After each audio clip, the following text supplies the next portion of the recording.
The broadcast is now starting. All attendees are in listen-only mode. Well, good evening. This is the Planning Commission meeting for June 10th, 2020.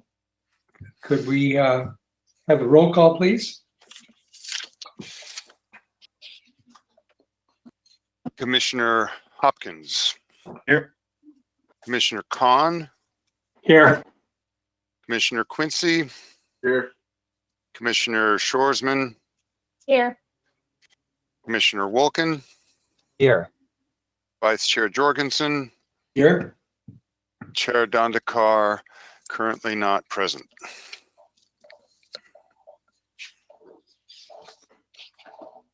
Good. So, sorry, but before we do the minutes, do we have public communications for non-agenda items? Is that, since I'm not looking at the actual agenda, you'll have to tell me what's next. Let me help with that. I have the agenda up. The next item would be acceptance of the agenda. So Vice Chair Jorgensen, you can just check in with your colleagues and see whether everybody's comfortable with the order of the agenda items. Are there any concerns about the order of the agenda among the commission? Looks fine to me. Great, sounds good. And then the next item is consideration of minutes. Good, that I see. Good. So we have the minutes for May 13th, 2020. Are there corrections, improvements, comments, changes of any sort? Not hearing any. Would someone like to move approval? I move. Go ahead. Go ahead, Michelle. I would move that we approve the minutes from the last meeting. Okay, so. And I'll second that, as Steve Kahn. Okay. Any other concerns? Good. Let's vote on those then. All in favor, say aye. Aye. Opposed? So it carries unanimously. This is Deputy Clerk Christian. I just want to make sure we didn't kind of go through it, but just make sure that when you start to speak that you identify who you are so the public knows, especially if they're only listening and don't have the video to see. I think that that a roll call vote was it's fine. We didn't need it for that. But normally with the video conference, we will go through a roll call vote for everything, just so that anybody listening has the ability to understand how the vote is played out. Thank you. Okay.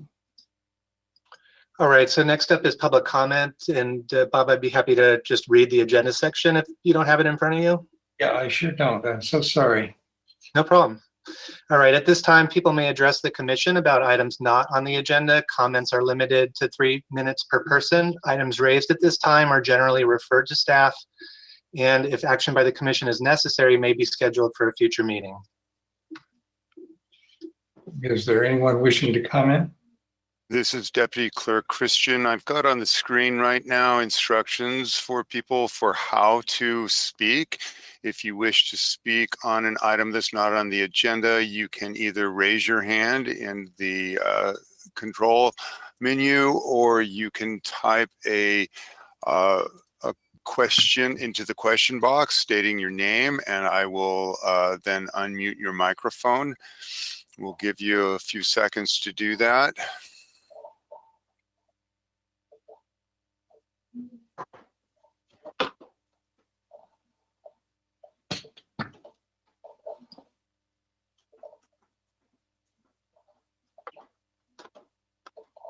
Okay, one last check, and seeing none, back to you, Vice Chair Jorgensen.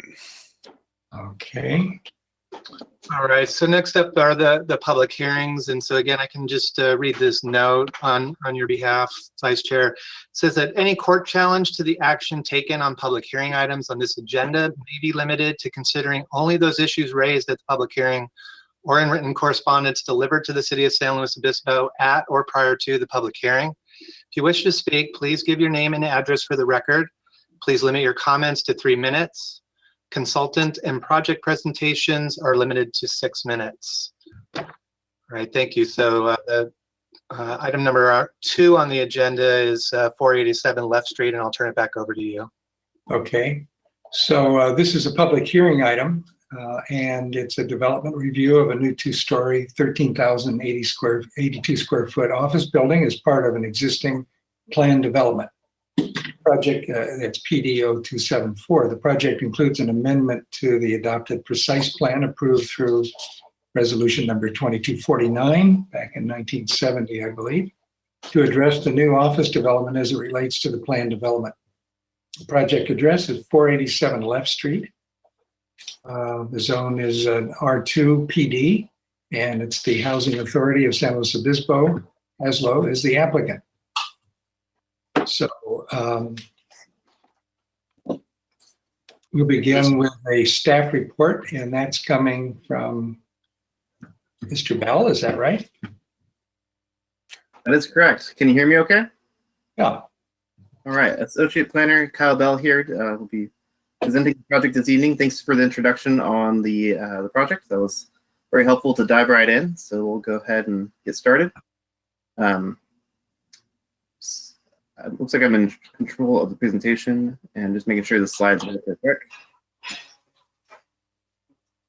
There we go.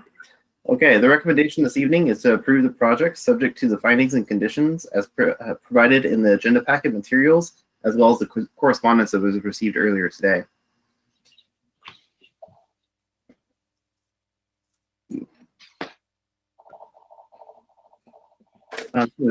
Trying to work out how to transition to the next slide. So let's see. There we go. The project site is located along the intersection of Beach Street and High Street.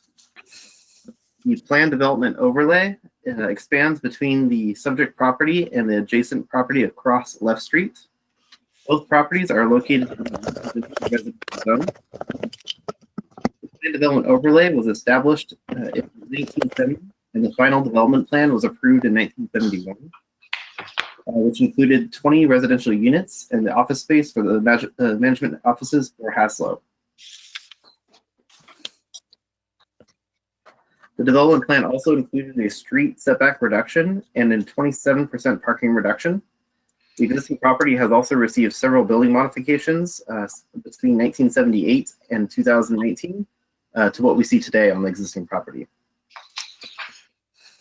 On April 10th, 2019, the Planning Commission reviewed the conceptual project and provided several directional items for the applicant and staff to address.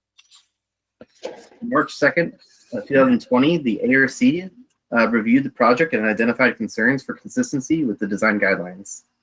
The applicant modified the project and provided responses to the ARC concerns. And on May 4th, 2020, the ARC reviewed the changes to the project and unanimously voted in support of the project as presented. The original Planning Commission's directional items have been addressed as identified in the agenda report and the applicant's project description. I have provided a summary of the concerns on the screen for quick reference during discussion. The directional items covered the scale and mass of the structure, the angled parking, further discussion regarding future changes to the uses of the structure once constructed. Number 4 was to identify the transportation demand management plan to address the parking reductions. And 5 was to address further maneuverability of the angled parking and right turn lanes into Beach Street, with the final one being to incorporate a public access easement for the rerouted sidewalk. All the discussion items have been addressed in the agenda packet as presented. Provided on the screen is the existing site to be compared to the concept plan that was originally reviewed by the Planning Commission. So I'm going to just jump back and forth between the two so you can familiarize yourselves with the original proposal of the project. Since that time, the design has been substantially modified to address vehicular and pedestrian circulation. For those who were not unable to attend the previous Planning Commission conceptual review, part of the project scope is to redesign a portion of West Street to be one way with angled parking. This portion of the street is entirely within the planned development overlay. The requested parking reduction is a bit complicated. I will do my best to break it down. The existing residential project across the street at Left Street requires 21 parking spaces, but provides for 28 vehicle spaces on site. The office development requires 44 parking spaces and will include the excess 7 spaces on the residential portion of the project as off-site parking. The requested reductions include a reduction of 4 spaces by providing an excess of 20 bicycle spaces and a 28% parking reduction by implementing the strategies of the Transportation Demand Management Plan. Furthermore, due to the site improvements, 6 additional spaces will be provided along the street beyond the existing conditions of the site. And as identified in the staff report, the overall parking demand between the original approved reduction and the proposed reduction of the modified project are very similar. Staff, let's see. Apologize, it looks like it didn't go to the next slide. Hold on 1 second.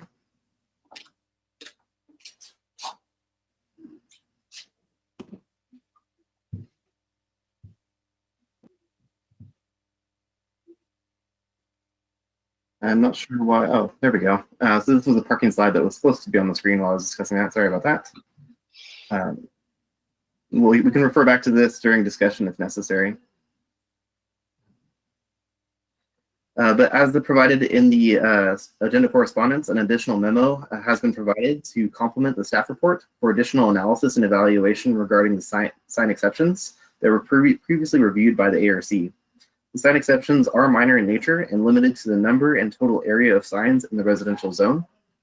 The proposed wall sign is 46.5 square feet and placed vertically on the building facing High Street, and as well as 2 awning signs above each entrance along High Street and Left Street that are only 15.5 square feet each. And that actually concludes the staff's presentation. I'm happy to answer any questions. So there are questions from commissioners to staff on this project. I have a number of questions, if it's okay. Sure. Jump in. First of all, I think I'd like to commend the planners and the developers, the architects that designed this. I think it's a really, really nice looking building, and I think the layout, it just seems like I rode my bike past the current Haslow building over the weekend, and it's just an incredible upgrade for an organization that does amazing work for our community. I had some questions about the bike parking and the reconfiguration of Left Street. You mentioned that there's, maybe you can go back to one of the pictures of the drawing. I'm wondering where those bike parking spots are going to be located. And it mentioned in the staff report or some of the documents that there would possibly be bike lockers too. And I was wondering where all of that is planned to be situated. Yes, I can address that. Actually, I might do that. Hey, Kyle, I'm really sorry to interrupt. I just noticed that Chairperson Dandekar is on now as a panelist. I think her mic is even on, so she might be able to speak. And if she's here, I just want to make sure she's recognized as being in attendance. And Hema, if you're there. Yes, I'm here. I'm sorry. I had great technical difficulties signing on just now. So thank you for your assistance, Michael. I'm here. Excellent. And then you can turn, well, I guess we just are stuck with 6 video feeds at once. So maybe we can, since you're the chair, we can switch, and I'll leave it up to you guys if you want to just continue like this through this item and then switch for the next item, or how you want to. Hey, Michael, I'll go ahead and go off and let the chairperson go on. It's fine to finish this item. No. Go on, please. Okay. We need you, Hema. Besides, then I can hide. You're doing a great job, Bob. I thought I should just let you keep doing it. Well, you're the best, so I'm glad you're here. Glad everything's okay. I'm terribly sorry about this. All quarter I've had no problems, but today I had great difficulty signing on. Hema, just go ahead and turn your video on, and the button is just below the microphone, the green microphone. Yeah. Here. Here, share my webcam. Do you have it on now? Yep, looking good. All right. So I think we're ready, Kyle, for the Hello, everybody. question. Okay, I'll jump back in. We were last discussing the location of the bicycle parking. So the additional bicycle parking is going to be divided up between short-term and long-term storage. There are several locations along the site that include the bicycle storage, one of which is along High Street. You can see that number 3 on the screen. Oh, Kevin, do I have access to the controls again? Oh, let me make sure. Hold on. It may have taken you away. One moment.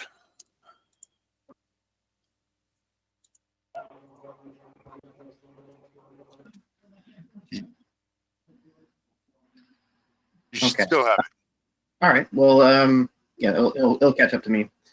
So the bicycle storage, one of the locations for the short-term bicycle storage is provided along High Street, along the entry area for the structure. There's additional bicycle parking adjacent to the trash corral as well, and there will be long-term storage within the building footprint for the remaining parking. Okay. My other question is about the left street, the changes to left street to make it one way with the diagonal parking added. And it's, again, a little bit of a bicycle question, I guess. So as I was riding through that area on my bike, I noticed that right now, currently, it's basically just a two-way residential street with street parking on both sides. And wondered if any consideration had been given to perhaps widening the sidewalks on either the Haslow building side of left or the condominium apartment side of left in order to accommodate two-way bike traffic, so that bicyclists don't need to enter that roadway at all once it becomes one way, because as a cyclist, it's very dangerous to have cars backing towards you from either direction when you're riding through a roadway. It's a pretty scary situation, actually. And so knowing especially that there are apartments with families and children on one side of this, I wondered if that had been given any thought. Yes, actually, we did review that idea. However, that would have been required additional space to accommodate the improvements for the sidewalk widening, as well as the access to the building, to provide for as well the parking all within the barriers of the property, within the property lines. And so the applicant team did look at this, but they identified that would be a further reduction of the square footage of the building and structure. So they were not interested in pursuing that because this is the, as presented, this was the minimum square footage that was that's being considered for this location. So as it was communicated to us, and the one team may add on to this more later, but they had communicated that they would prefer to look at other sites if the square footage was not accommodating for this location. Furthermore, we also have Luke Schwartz, who is our transportation manager, on the phone as well, so he can jump in and weigh in to anything related to bicycle safety and the reconfiguration of West Street. Kevin, would you like to unmute his mic so he may jump in and add to this conversation? Sure, let me work on that. I've taken control from you for a moment here.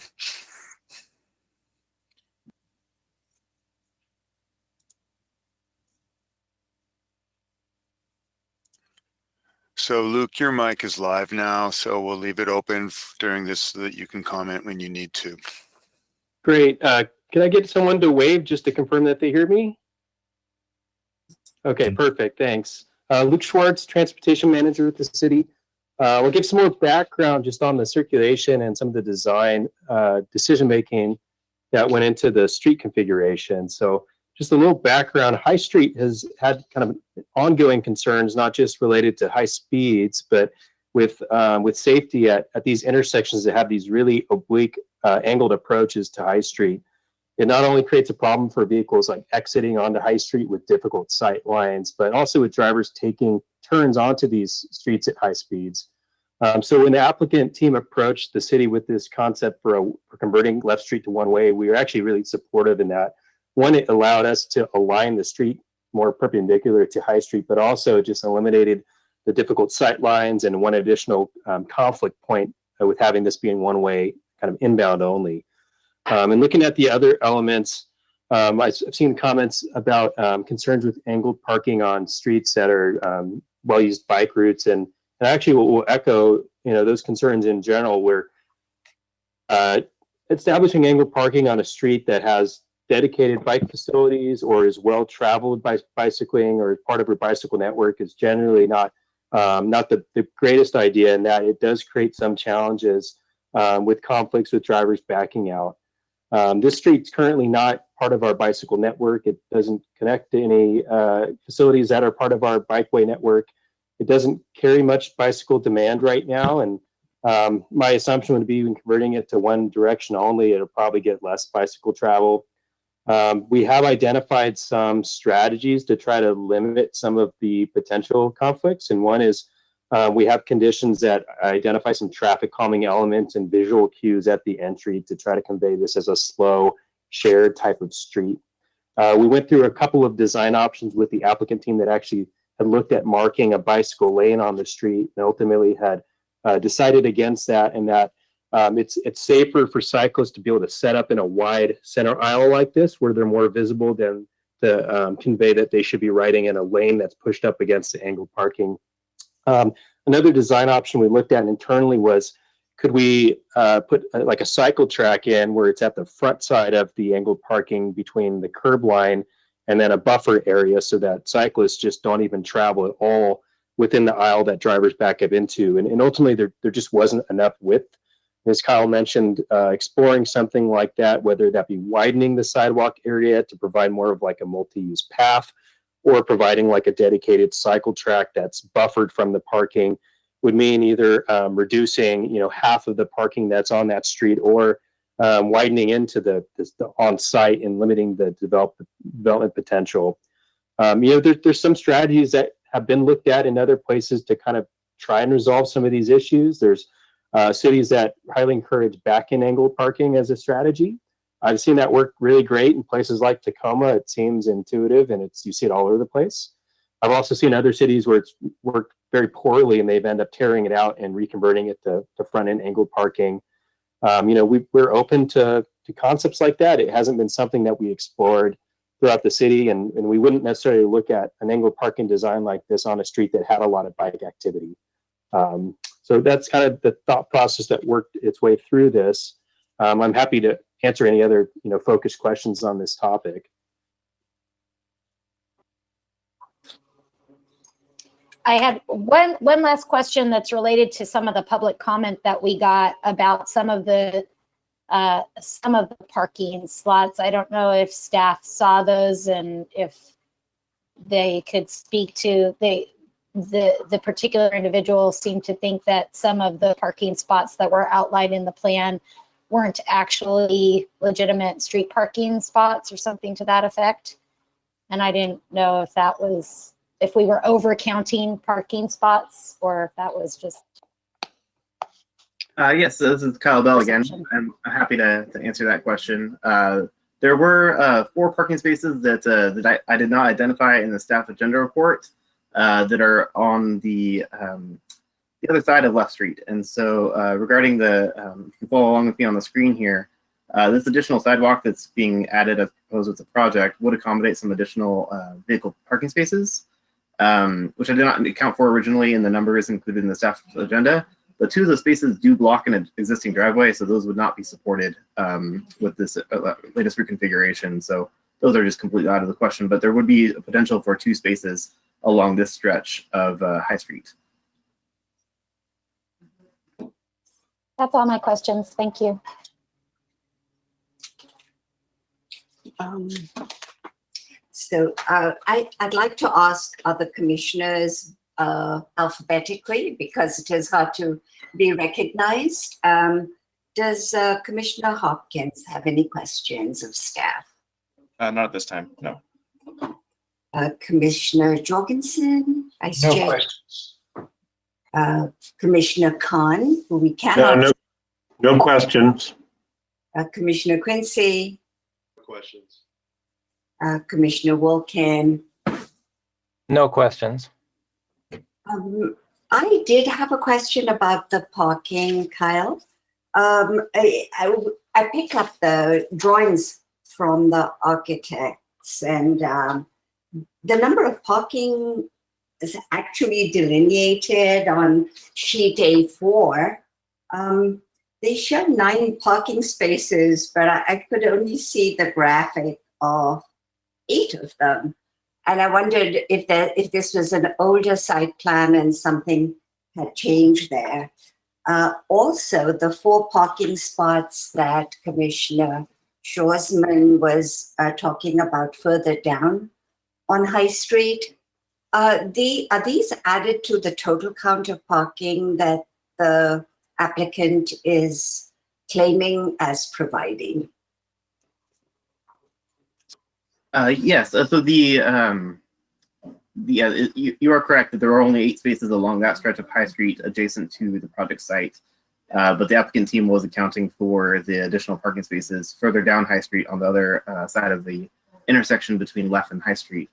As for your other question, I'm sorry, could you repeat your second part of that question? So are the 4 that they were not counting them, so you answered that. If there are 8 spaces, is the parking count still accurate then? It's just the drawing that is claiming more, but the parking count is accurate as stated in the report? Correct. We actually don't account for on-street parking at all within our parking calculations, and so any additional on-street parking is simply just a plus of the project and doesn't actually affect any parking reductions or calculations for required parking at all. Thank you. So if there are no further questions of staff, I would like to see if the applicant would like to present their project.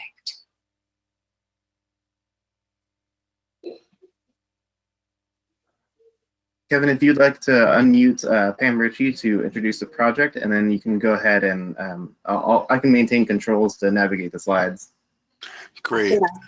Pam, I've unmuted your mic. Is there anybody else from the same firm that may be giving a presentation that I should unmute at this time so I don't have to interrupt you?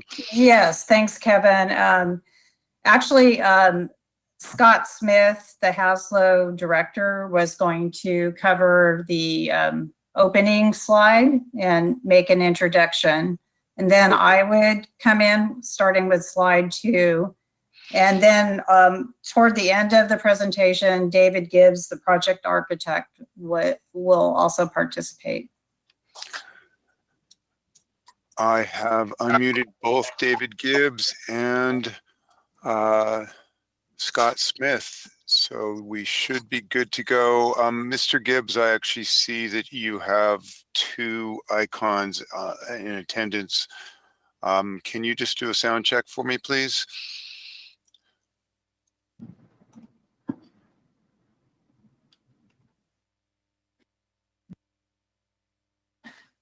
All right, let's try again. Mr. Gibbs, are you able to get us audio? This is Robert. I'm with RRM. I think he has 2 icons because he forwarded me the link so I can log in. So unfortunately, I think we're both on this one. Okay, well, your mic is open and his should be open as well. He is showing as on via a telephone. Can you hear me now? Yes, we can hear you now. Oh, okay. Great. Oh, okay, great. Thank you so much. So your mics are open. I'm going to give control back to Kyle.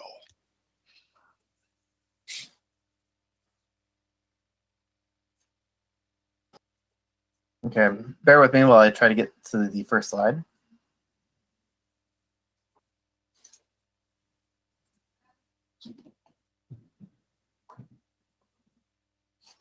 Okay, Scott, you can go ahead and start us off.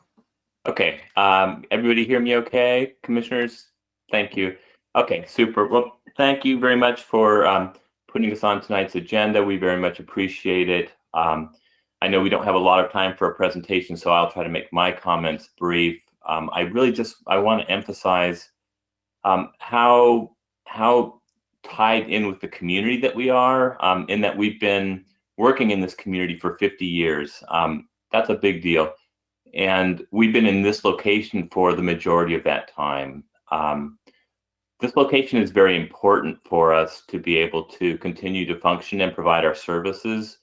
And there are a number of reasons why it's very important to us. But one of those reasons is that we're sort of a high-touch organization. A lot of our clients we deal with in person, and for example, many of them that come in just to pay their rent rather than mail it in. Part of that is we deal with a high percentage of disabled persons, a lot of high percentage of frail elderly, etc. And we own many of the apartment complexes that are in the neighborhood. So they're able to walk over, pay their rent. There are several public transit stops within a few blocks of our property, so they're able to use that. We've looked at other sites, and there really is nothing else that we've been able to find in town that's available. And I wanted to sort of bring to your attention that this is, I think, a problem that occurs for us as well as with many other of your medium and larger size nonprofit organizations that serve this community. And the evidence is we're getting pressured to move out by the airport. That's the alternative, and that's not acceptable to us. So if you look at it, the Family Care Network has moved out there. People Self-Help Housing has moved out there or will be moving out there. The food bank has moved out there. The Farm Bureau has moved out there. So we're trying to stay where our roots are and connected to the population that we serve. I also wanted to emphasize to you just finally, and sort of the closing of my comments, is that we're not really looking at adding significant employees as a result of this additional new building and the square footage. We're just looking to create some functionality that we grossly lack right now. We're looking at things like trying to add a break room where employees can have their lunch and prepare their food and sit down and socialize. We're looking at trying to add a conference room where we can have a staff meeting. We don't have a space to do that now. We're looking at having a decent computer server room that can be safe, kept cooled, etc., for the modern technology that we're having to use. Those are the kinds of things. Training rooms. We're looking at trying to create safe places to meet with clients, because currently they come in, we have to take them all the way back into our tiny little office space, and they meet in people's private offices. That's not safe for us, and it's not safe for the client necessarily. So we're looking at trying to create functional private spaces that have greater physical safety, and now in this case sort of some disease safety precautions with these viruses and so on that we're all much more conscious of. So that's what we're trying to accomplish with employee growth. So I don't think the point of that is that the parking and the demand for parking spaces that you see now is not going to change in the foreseeable future for us as a result of this building. Our employment is going to stay roughly the same. Where it's going to increase is at our field offices. We have a number of field offices throughout the county.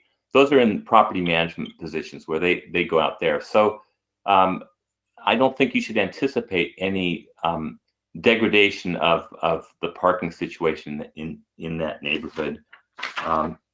And lastly, I just wanted to mention that we're excited and we're hoping that we get approval tonight. It's been a long time in coming, and I will turn it over to Pam Ritchie from RRM. Thank you. Thanks, Scott. Good evening, everyone. My name is Pam Ritchie, and I'm a planner with RRM representing Haslow. And so for my part of the presentation, I wanted to provide Thank you. You advanced the slide. I wanted to provide a brief summary of the project review, discuss the plan development and parking, and describe trip reduction measures Haslo intends to put into place to offset parking demand. Okay, in terms of project review, we came to the Planning Commission about a year ago for conceptual review, and as Kyle mentioned, received several directional items. And the focal items really became ensuring the project design reflects neighborhood character and that parking demand is well managed. So we took that direction to heart and made changes to achieve a compatible design, which the ARC ultimately endorsed on a unanimous vote. So next slide, please.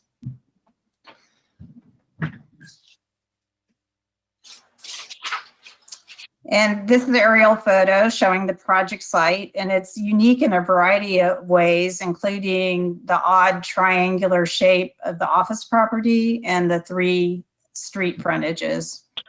And there's also the unique situation with Haslo owning property on both sides of Left Street. And the plan development was approved very long ago, back in the early 1970s, before some planning commissioners were even born. And by definition, planned developments are processed to accommodate unique projects and often include flexibility in terms of compliance with property development standards. Next slide, please. And as Kyle noted in his presentation, the original plan development had a parking reduction of 27% approved. So with incorporation of allowed reductions for additional bicycle parking spaces, the proposed project would be generally consistent with that previously approved parking reduction. And as also was mentioned by some of the commissioners' questions, these calculations don't take into account on-street parking, but with a reconfigured street, there would be about 8 additional on-street spaces beyond what exists now. Next slide, please. And this slide shows the apartment parking across the street with the 28 spaces. And since they currently have 7 spaces available beyond code requirements, Condition 8 is included in your resolution to ensure that these spaces are available for Haslo office uses in daytime hours. And next slide, please. And so as Scott emphasized with his opening remarks, the larger building's not to accommodate more employees, but to provide proper workspaces for existing employees. And so to further address parking concerns, a travel demand management plan was prepared, and it provides a menu of different strategies that Haslo could incorporate to reduce parking demand. And these include flex schedules, which in the time of COVID, the Haslo has practiced, secured interior bike storage. That was a question that came up earlier, and shower and locker facilities, and then transit passes and carpool programs.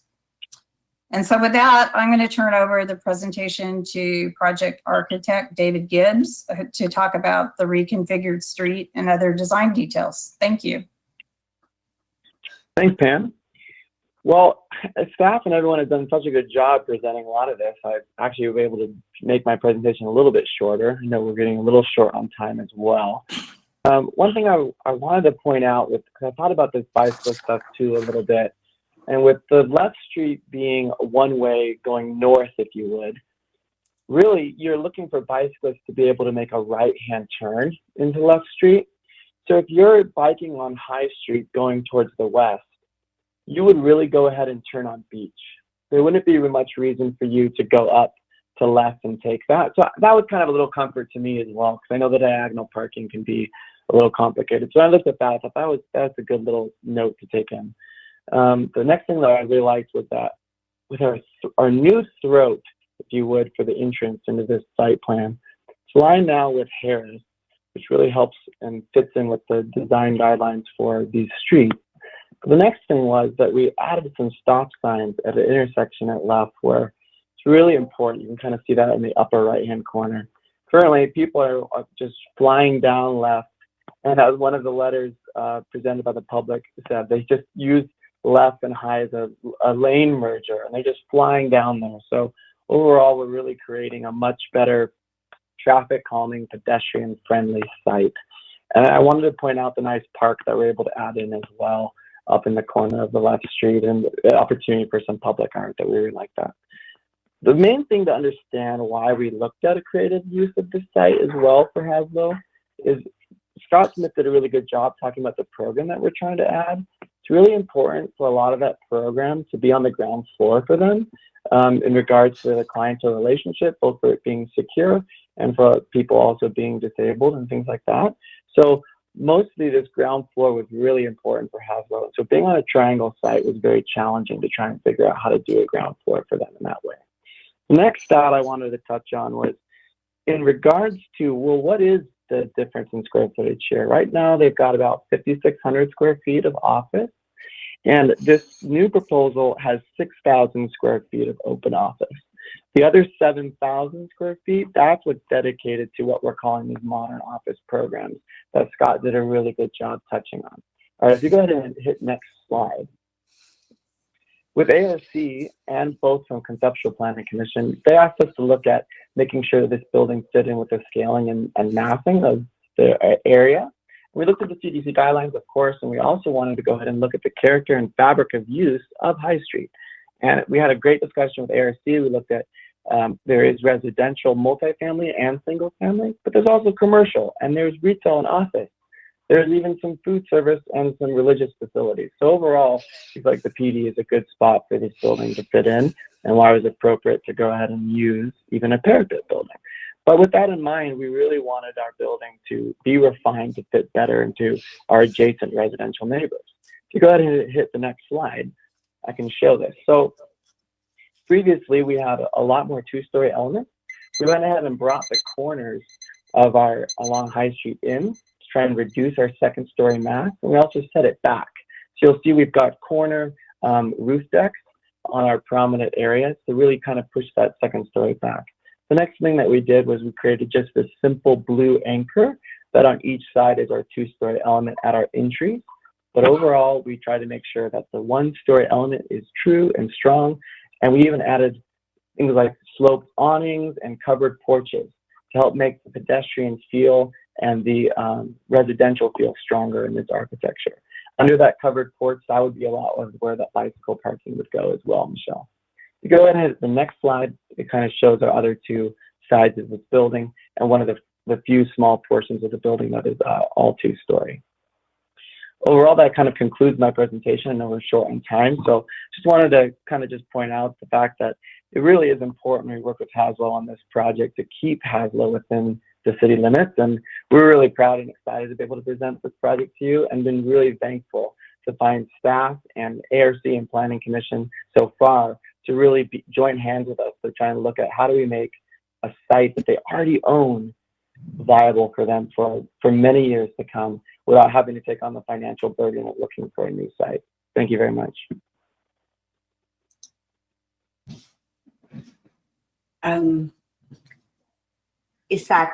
That concludes the applicant's presentation.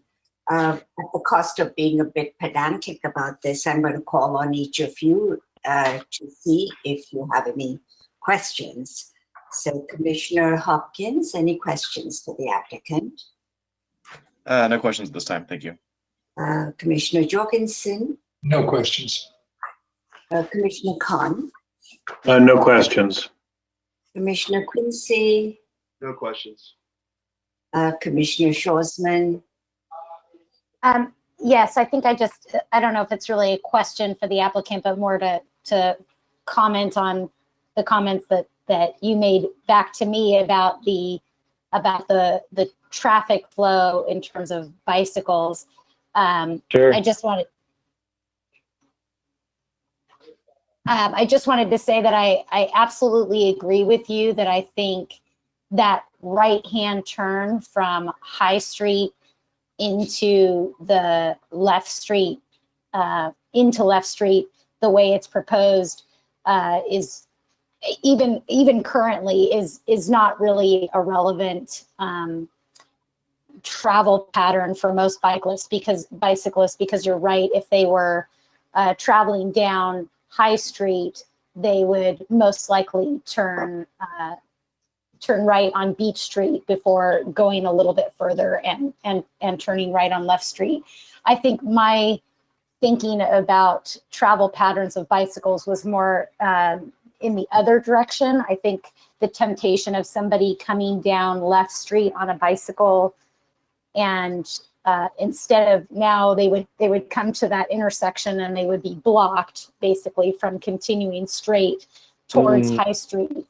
And so I think the natural temptation of somebody on a bicycle at that point would be to get on the sidewalk. The natural temptation would not be to make a left turn and then a right turn to get onto High Street. The temptation would be to just either get off your bike and walk with your bike, but more likely would be to just keep cruising on your bike onto the sidewalk and potentially cause issues for pedestrians, the same way that it does in any place where a bicyclist rides on the sidewalk. So my questions about an alternative solution to that were mostly around that issue, because I absolutely agree with you. I don't think anyone's going to want to turn right on their bike into backing up traffic. So anyway, just wanted to make that point.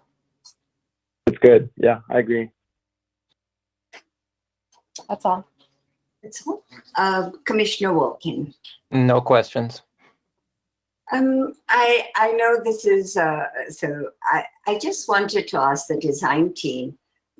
We got a fairly strong statement from Mr. Keene about the signs and the size of the signs, and received an explanation from Tyler Corey about the position and that this was not out of line with standards for this kind of usage. I just wanted the design team's reflections on whether ARC has also approved this unanimously.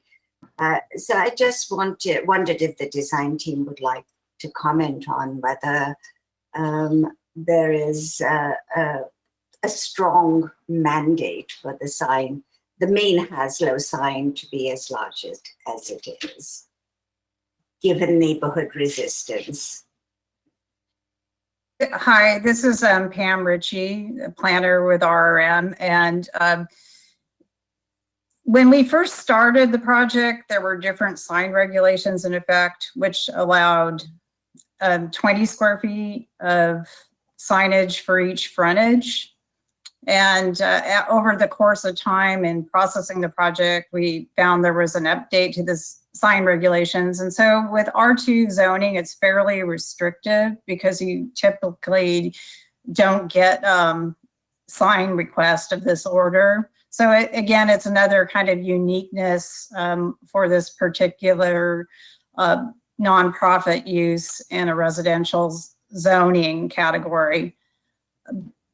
The applicant team feels, and I think the ARC agreed, that the proposed signage was needed for identification and appropriate for the wall spaces that it occupied.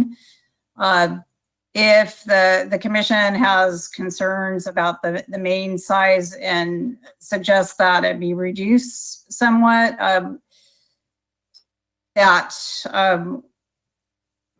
we'd be willing to hear from you about that, but we think it's an appropriate scale for the wall faces that it's proposed on.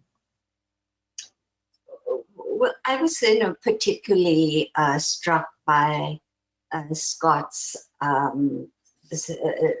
rendition of how embedded Haslow is in the neighborhood, and the fact that, in fact, your clients know it, they come to you, and having visited your office several times, it was a bit of a hunt where you are, where the offices are currently.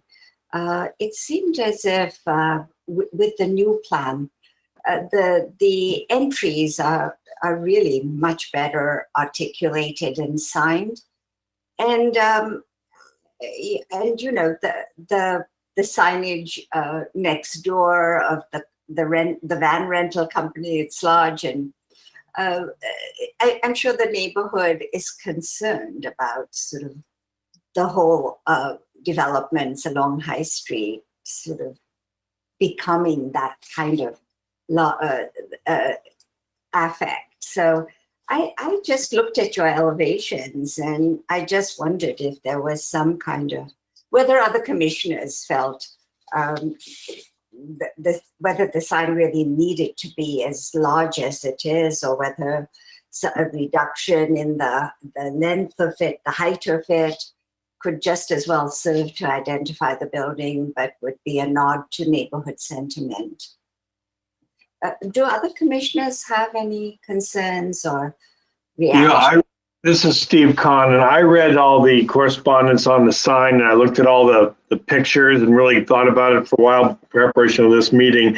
And I don't have a problem personally with the big Haslow sign.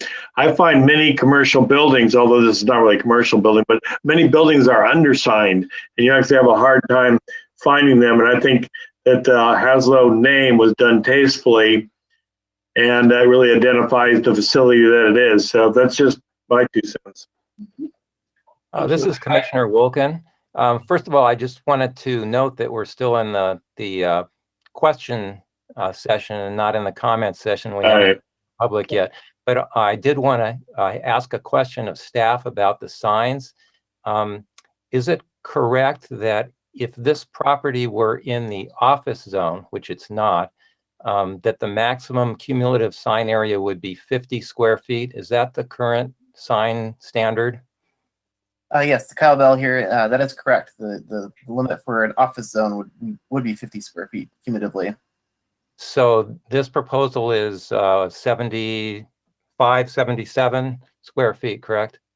Correct. And as Pemberton had mentioned previously, our previous sign regulations did allow for 3 signs on residential properties with different street frontages. And so prior to 2019, this project site would have been allowed 60 square feet for signage for having the 3 street frontages. But as of 2019, under the new sign regulations, that square footages were reduced for residential zoning down from 60 to 20 square feet cumulatively. Okay, thank you. Thank you, Commissioner Wilkin, and thank you for pointing out we need public comments first. It's the experiences showing in this management of the commission. If there are no other comments on signage from commissioners, I'd like to have the Deputy City Clerk please read any public comments that have been received. Sure, this is Deputy City Clerk Christian. At this point, there have been no further written comments received past the ones that the Commission has already received and have been put into the record. So at this time, it would be appropriate for you to call for any public comment during the meeting. Are there public comments that members of the public would like to make? At this time, I have put the slide back up. It's been up for a while explaining how people can raise their hand virtually or can type in a question. At this point, I have not received any input. Let me take one last check.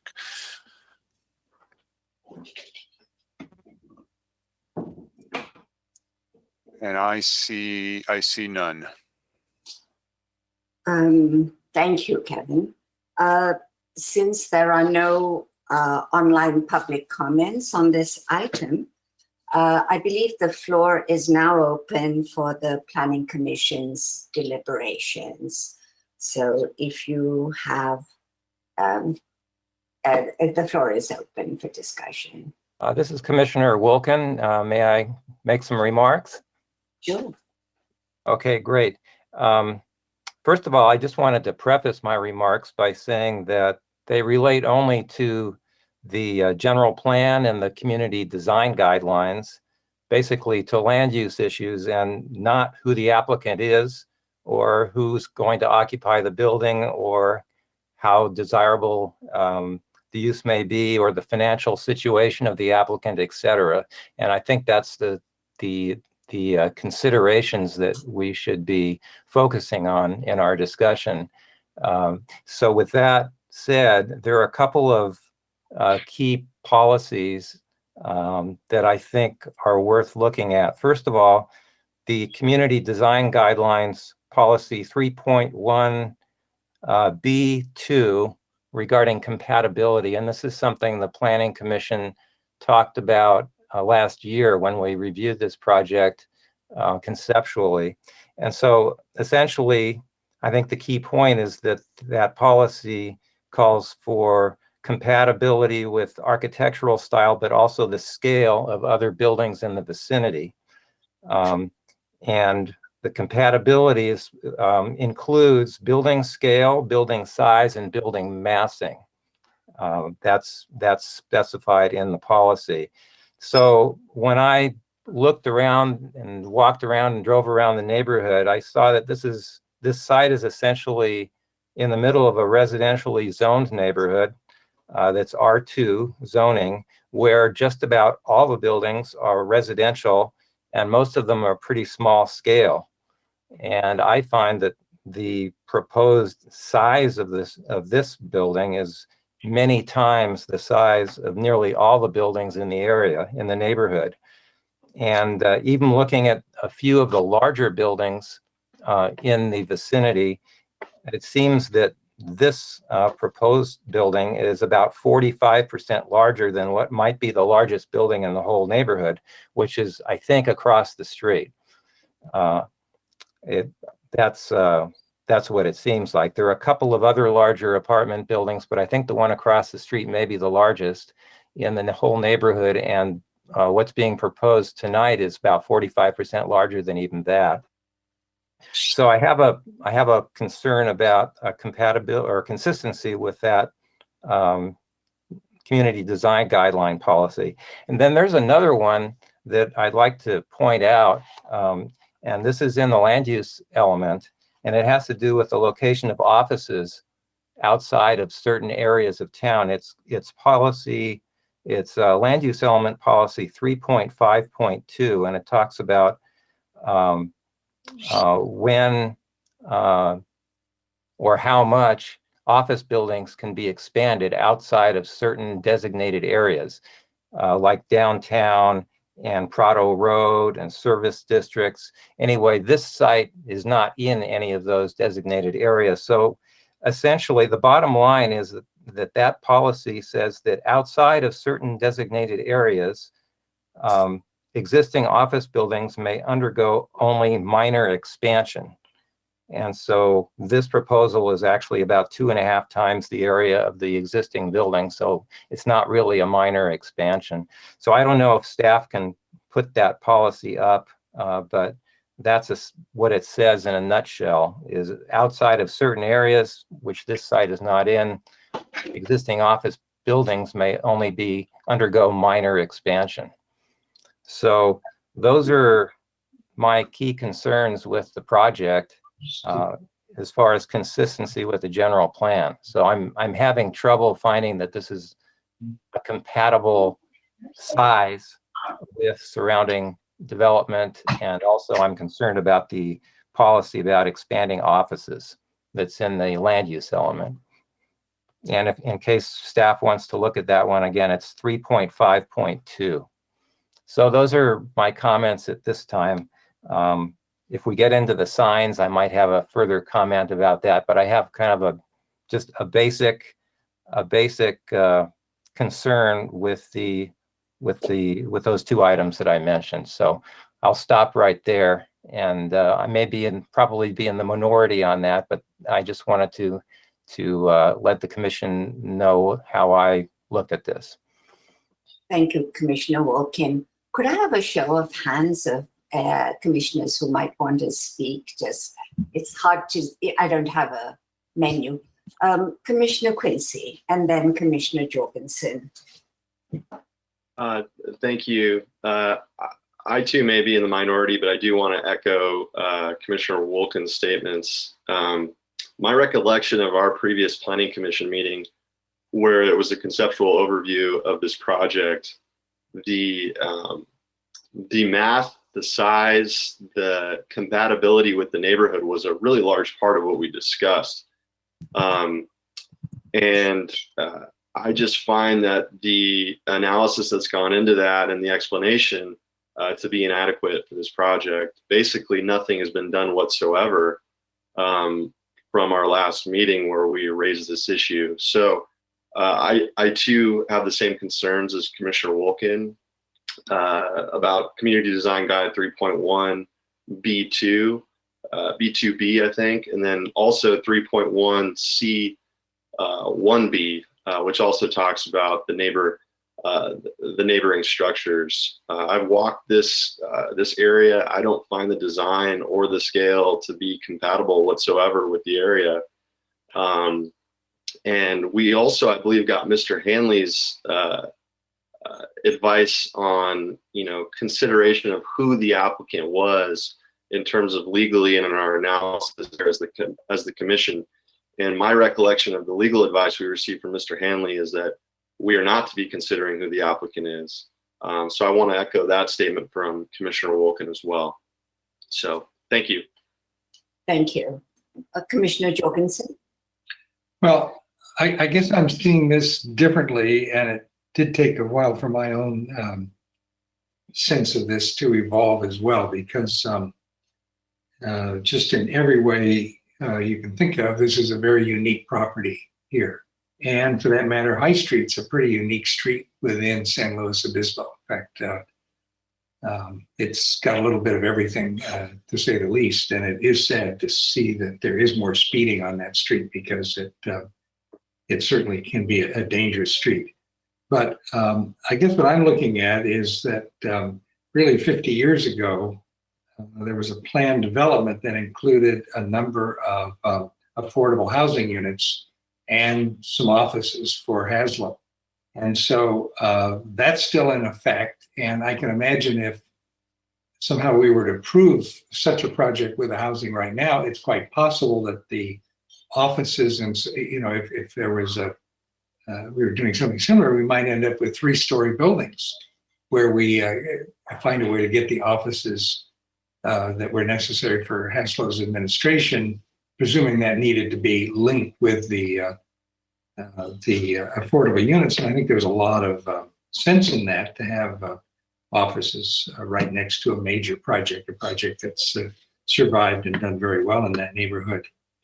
So I guess I come in thinking, well, what does this do to High Street and what does it do to the neighborhood? I kind of imagine, looking ahead, that High Street will see some development, that even I can imagine a future where we don't have a moving company on High Street. We may not have quite as many mechanics. There's a number of things that are really quite interesting, but I do see High Street as it certainly is a major collector street, if not an arterial. It's certainly a cut through for a lot of people for reasons. And over time, I can imagine that we'll see a little more larger faces on the High Street, on both sides of High Street, if I take a really long view.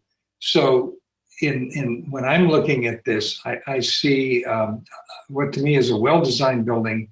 I do feel they have scaled back the second floor, and I don't think the massing quite hits me the same way it did in the very first scheme that we saw.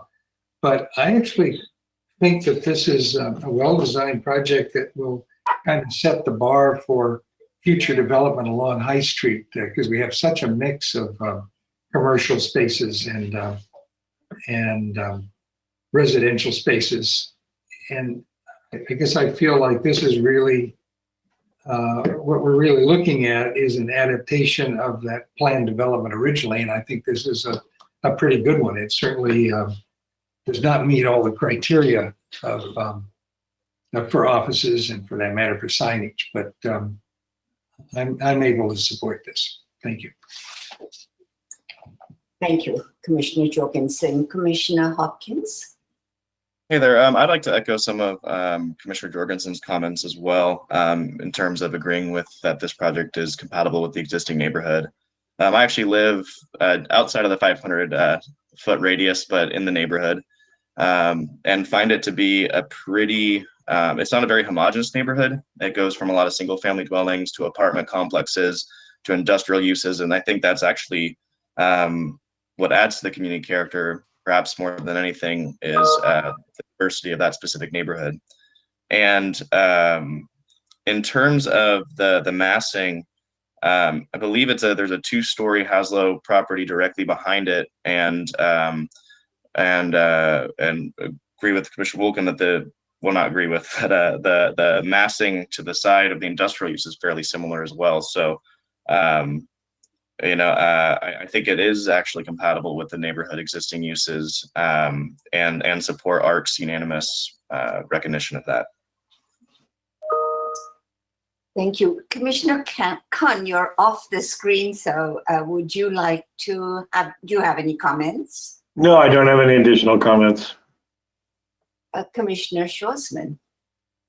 I guess I echo more of what Commissioner Jorgensen said and Commissioner Hopkins said for the most part. I don't find the scale, although it is a much larger building than what is there presently and has a larger footprint, I don't find it to be at a 2-story height out of character with the neighborhood. For example, echoing what Commissioner Hopkins said about the 2-story apartments next door. And I guess I do understand the concerns about the one large Haslow sign on the wall. While I don't think it's a problem, I would be agreeable to seeing the dimensions of that sign be reduced if it were to, as you said, Chairperson Dandekar, satisfy the neighborhood a little bit more. I don't think that it would take away from the visual nature of the sign if it were, a tad bit smaller.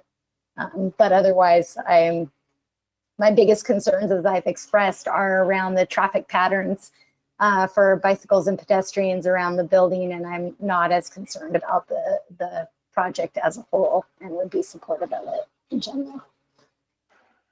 So I'm unmuted, is that right, Kevin? Can you hear me? Yes, we can hear you. Thank you. I think that I would like to discuss the signage, but perhaps I'd like to address this issue of what the land use element and compatibility clauses are, and sort of where office buildings can go. And I think some of the concern was aired the last time we talked about this, because the understanding was that this was a unique partnership between the affordable housing adjacent and the offices being part and parcel of a development, as Commissioner Jorgensen has pointed out, that they were approved as a package, and that the office was providing services that a significant affordable housing project would be privy to in proximity. And I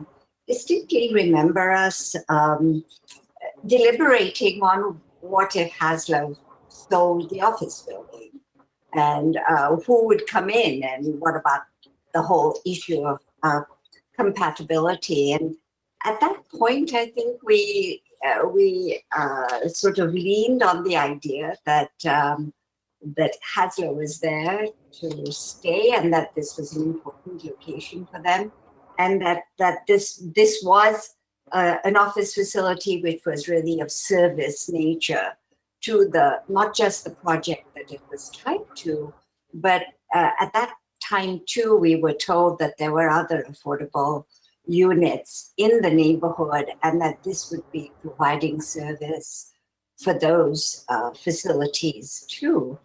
And if my sense is that this is a discretionary kind of decision on our part in some way. If Haslo had to move out to the airport, we would have to think about all these people who reside in the area. You know, if they didn't want to mail their rent, or they needed to talk to get services or advice or conference with Haslo, they would be going out to the airport. I mean, I don't think necessarily that's great from a sustainability point of view. And I'm inclined to think about this office facility as very connected with the affordable housing project, of which it's really partnered, and other affordable housing projects that are units that are in the neighborhood. But I think I appreciate Commissioner Walken and Quincy raising this issue again, because it does raise the issue of consistency and precedent setting. Here, Dandekar, this is Kyle Bell, staff planner. I'm happy to address some of the concerns that were raised. If you'd like to call back onto staff to provide additional clarity, Michael Quadrin and myself are available. Lovely. Yeah, Kyle, if you don't mind, maybe you can address both things. I think there is some interest in talking about signage, and then maybe if the commission finishes discussion, then perhaps you and Michael Quadrin could address those items. Sounds good. So yeah, I'll start with talking about the general plan consistency, which I think will tie in to many of the other discussion points, and then we can conclude with the signage concerns. Okay. So starting off with the general plan land use element, we are aware of those policies that Chair Wilkin did raise. I wanted to communicate a little background on the general plan element and its relationship to the zoning regulations. The land use element was amended and updated back in 2014. In 2018, we went through the process of updating the zoning regulations, which consolidated land uses into generalized categories. So previously, during the time that the land use element was adopted, the land use designation for this type of facility would have been called a social service organization. Now, a social service organization is a quasi-public use, and the land use element identified in Table 1 of the general plan identifies that the uses that are appropriate within the R2 zoning, and one of which is listed as a quasi-public use. So this use is specific to Haslo, yes, but the development of the project in its interpretations of expansion areas for office uses outside the downtown core and the airport area is not quite as applicable as it might read today in black and white with the current language in place. I also did want to address the concerns about neighborhood compatibility. We actually vetted this pretty thoroughly with the Architecture Review Commission. If you read their agenda reports, that was also one of their same discussion items as well for the applicant team to address. The applicant team did provide a further pitch to their case in which how they envision this development of the site to be compatible with the entirety of High Street and not just its immediate vicinity. That was included as an attachment to the ARC agenda report, which was not provided as part of the Planning Commission agenda packet. So it's unfortunate that you didn't get to read that same language, but you would be able to revisit that. It is available online through the ARC agenda archives. So however, the applicant team did present that to the Architecture Review Commission, and the Architecture Review Commission ultimately did agree with them that about the project's consistency for its neighborhood compatibility is not just to its immediate surroundings, but to the High Street as a whole. And so that was kind of a little bit more background than what was available in the agenda packet report. So hopefully that provides some clarity. I'd like to pass it off to Michael Quadrin to jump in and add any additional thoughts. Yeah, thank you, Kyle. The thoughts that I had, I think, were really well covered during the conversation. So I know, during the review of this project, a lot of these issues have been raised, and we've had lots of internal discussions. The plan development overlay, the potential for another type of use that isn't as compatible to come into this space, and the residential services aspect of the office were all key components for us in our internal sort of debates around general plan consistency. And I just want to check, Chair Dandicard, that you got a response that you were looking for with respect to the signage question? I think the Commissioner Schwarzman wanted to have some comment on that, and I'd like to open it up to the Commission too, if that's okay. I have some concerns about the size and scale of it, but the floor is open, Commissioner. If I can take the mic back and bring it back to Planning Commission. Thank you, staff, for that clarification on the issue of compatibility and also this social service organization use. Great, thank you. This is Commissioner Wilkin. I just wanted to say that I would be in support of a smaller main sign, the vertical one on the High Street frontage. Thank you. Commissioner Jorgensen? I think I would kind of agree with that too. The sign seems big, and it certainly would be easy to see it from High Street as you're driving by, which I think is actually useful, but maybe if it's a little smaller, we'll slow down a little bit more to see what the sign has to say. But it doesn't, if it were smaller, I think it could still work for its purposes. Did other commissioners want to comment? Commissioner Schwarzman, did you? Oh, I was just responding to your mention of it before, and that it had come up in public comment, written public comment submitted before the meeting. And so I wanted to, it is not my personal opinion that it needs to be made smaller, but if it is a concern to others, then I'd be willing to entertain that idea. And I agree with Michelle's sign. My earlier statements, I don't mind the sign, but I'd certainly would go along with the group if we wanted it smaller. So it sounds like a motion on the project that relates to include some discussion or condition of approval regarding signage would be worth discussion at this point. I think so. Would any of the commissioners, are there any other issues the commission would like to raise? If not, do I have a motion with this with a condition that anyone would like to make?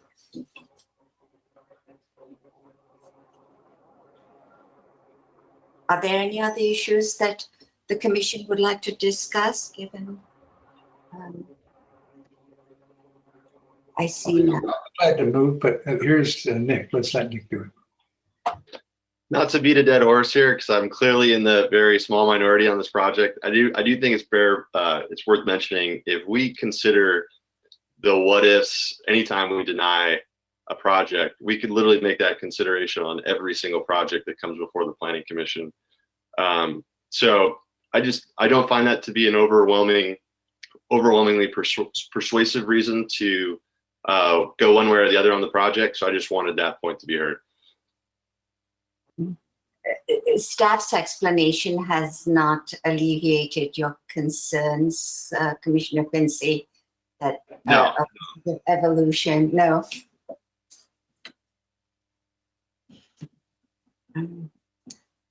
Any other comments? Commissioner Khan? No comments from me. I think I would invite a motion to approve with the condition that the signage be revisited for reduction, because that seems to be what the discussion has been leading to. If any commissioner would like to make such a motion. I'm happy to make such a motion. I'll second. With a modification of the draft resolution around the size of that sign and the proposed signage program. And I'll second the motion. Commissioner Hopkins seconds this. Will the deputy clerk please call the roll on the motion? This is Commissioner Wilkin. I just wanted to clarify what exactly the motion is saying about the sign program or the vertical sign? If I can speak to that. There's two things. One is today we received a memo from Kyle Bell with some modifications to the draft resolution, if I'm correct, around signage. That was the title of the report. Small changes there. And I think, and so that's part of it. The other part of it would be to call out the large sign, that's the vertical sign, and with consideration to make it smaller. And I don't know if we'd want to be any more specific than that. I'm not ready to be more specific. Seems like we would need to be specific to give direction to staff and the applicant.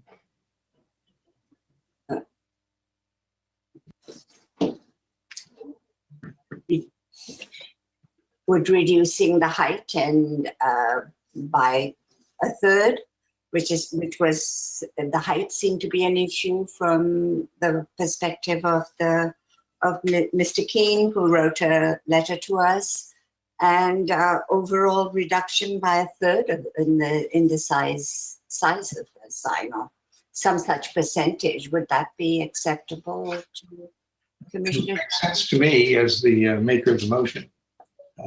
That seems about appropriate. Can I recommend that we check in with the applicant since we're crafting a new condition of approval on the fly, just to make sure that that's feasible and doesn't create a potential for an appeal on a relatively narrow issue of a large project. Thank you. That sounds like a good idea. If I may could I also have Kevin open up to the slide, the second to last slide of the staff's presentation for more clarification of the signage?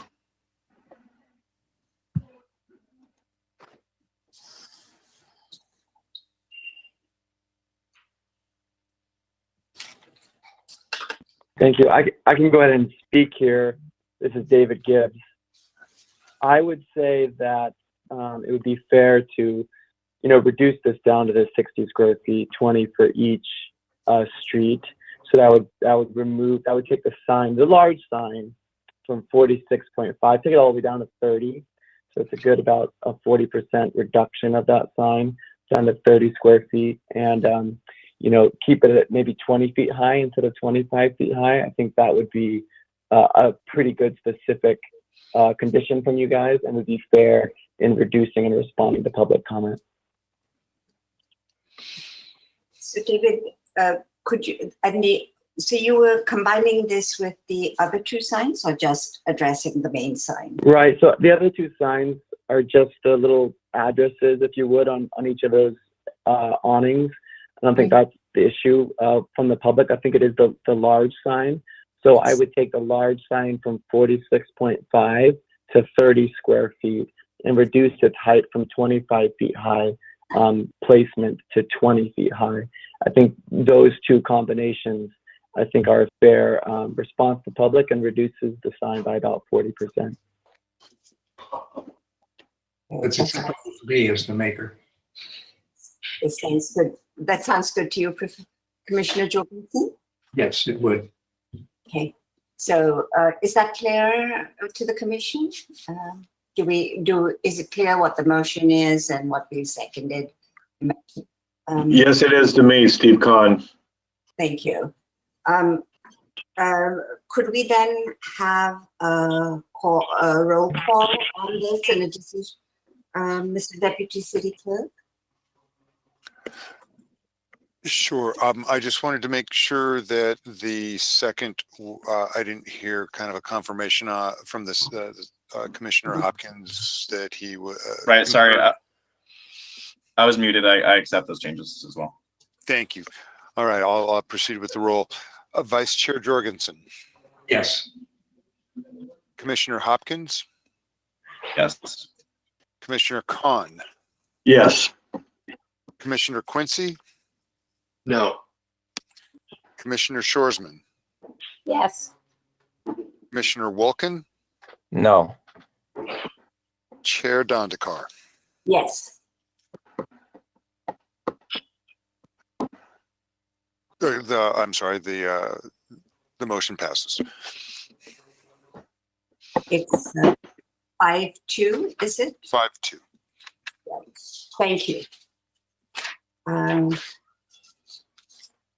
we move along, or do commissioners want a break at 7:30?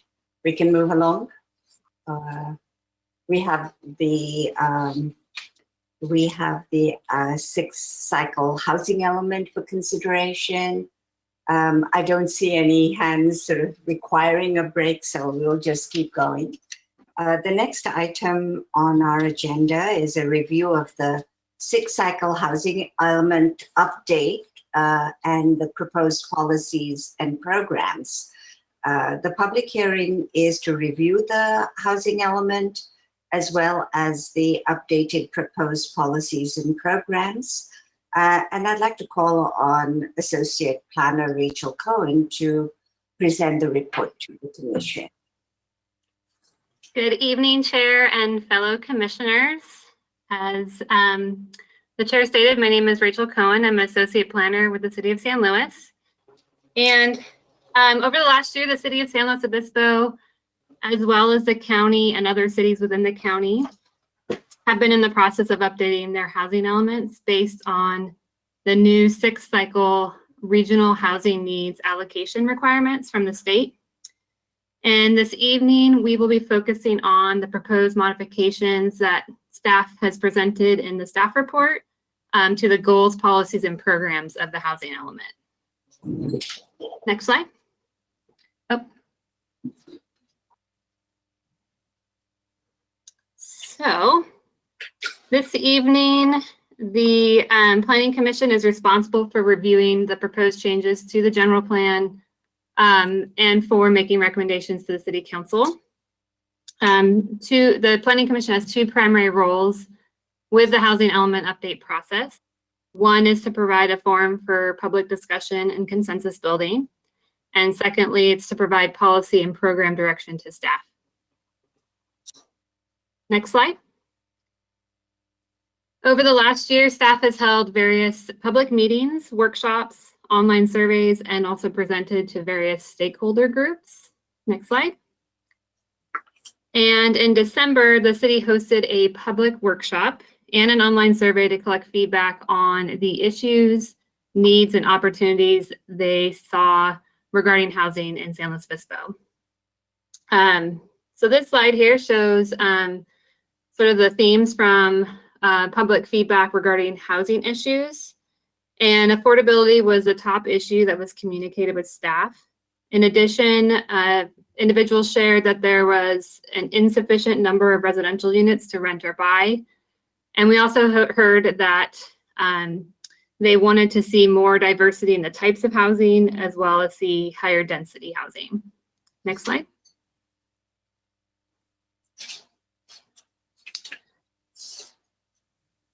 In regards to housing needs, the community shared again that housing, affordable housing was a need, along with workforce housing, family housing, student housing, and senior housing.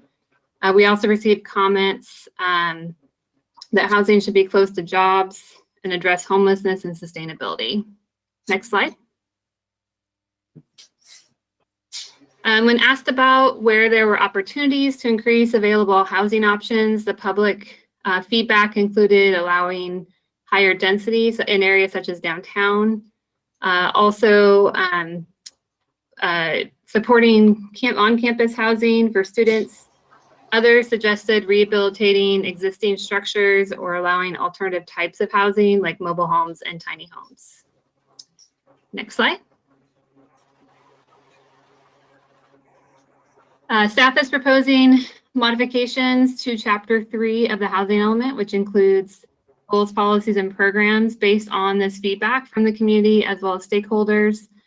The housing major city goal, current needs, resources, and conditions of the community, as well as changes in state law were also considered as part of the proposed revisions. Next slide. So before I jump into discussing the proposed modifications on the housing element goals and policies and programs, I wanted to give a little bit of background about our current housing element. The city's current fifth cycle housing element is based on the 1994 land use element. Both the land use element and the housing element updates were happening around the same time. And since the LUCE, the land use and circulation element update, had not been adopted, the housing element was based its goals, policies, and programs on that 1994 land use element. So part of the task with the sixth cycle housing element update is to bring the document up to date with the current land use element. With the adoption of the land use element, some of the current housing element policies and programs were implemented. In addition, modifications proposed for the housing element that are proposed reduce duplication of other general plan amendment and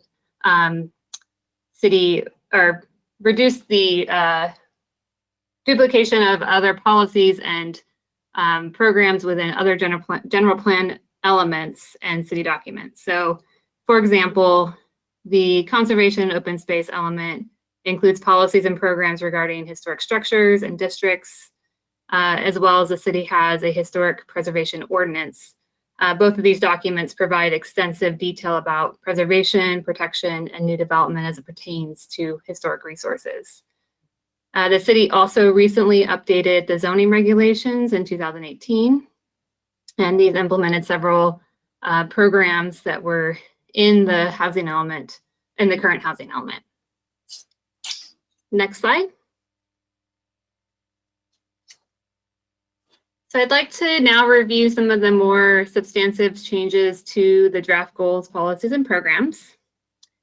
Program now 2.13 addresses affordability, and one of the ways that the city supports the construction of deed-restricted affordable housing is through the inclusionary housing ordinance. The last time the inclusionary housing ordinance was reviewed was in 2007. And since then, a lot of things have changed in our community. And this last year, the city completed an affordable housing nexus study. And this was done as part of the Major City Goal Work Plan and is the first step in providing information that can be used to evaluate the inclusionary housing ordinance. Based on the findings and recommendations of the nexus study, the city's inclusionary housing ordinance needs to be updated and to better reflect the correct proportion of inclusionary affordable units required as part of new development within the city. With this information, staff is recommending that Program 2.13 be modified to recognize and prioritize this work effort within the next housing element cycle. Next slide. A new program is being recommended under Goal 2 as program, new program, 2.15. This program was recommended in part by input from the community and the work program associated with the Housing Major City Goal. The community and council identified that downtown and portions of Upper Monterey and Mid-Higuera special focus areas could be appropriate for higher density housing development. This program seeks to evaluate how the city might allow flexible density beyond what is allowed per the zone to support the production of smaller units. So the idea is that a project could propose to meet the base density that's allowed in the zone. And then if they're interested in doing the smaller units, they would be allowed to go above and beyond that base density.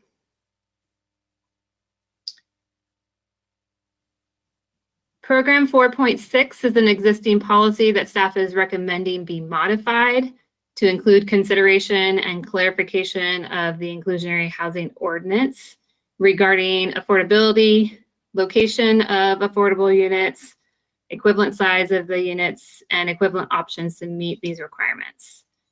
This modification seeks to address the concerns that projects meet inclusionary housing requirements we've seen with smaller units or units on a separate property or units constructed by another entity. Essentially, the language is being updated to provide direction for exploring revisions to the inclusionary housing ordinance to be able to look at ways to be able to find appropriate affordable housing. I'm sorry, next slide, please. I think we're off a little bit. So there's a slide with the program 4.6 in regards to the inclusionary housing ordinance and revisions to that.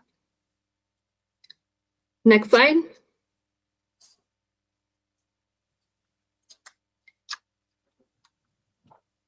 Oh, can you go back, Kevin? Sorry. Thank you. 5.4 is a new policy based on community feedback and housing major city goal that addresses the need for more housing. Policy 5.4 replaces program 2.6, which discusses workforce housing. Creating a workforce level of affordability was examined and found that it could not be successfully implemented on a citywide basis as there's no existing state standards for such income level. So essentially our current housing element, staff explore different ways to figure out how to provide this workforce level of affordability in housing, but because there's no state standards, there's not an ability for the city to regulate that type of housing. So instead, staff is looking at a policy that looks at missing middle housing types.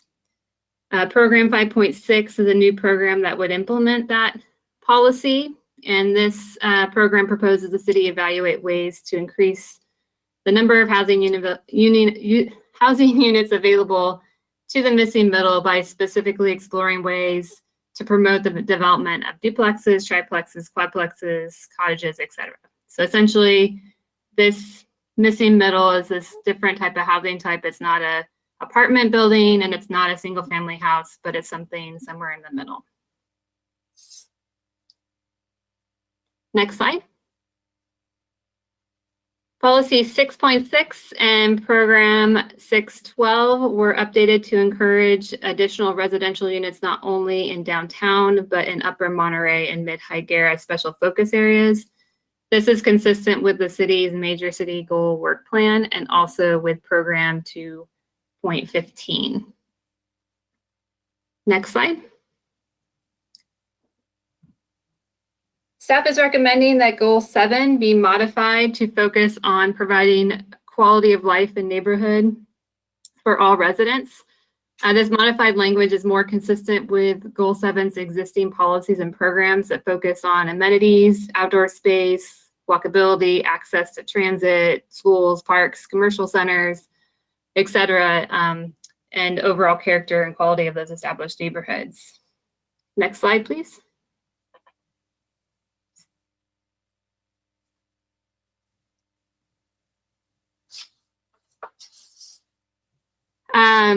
Program 8.18 is an existing program that was rewritten to be consistent with AB 101.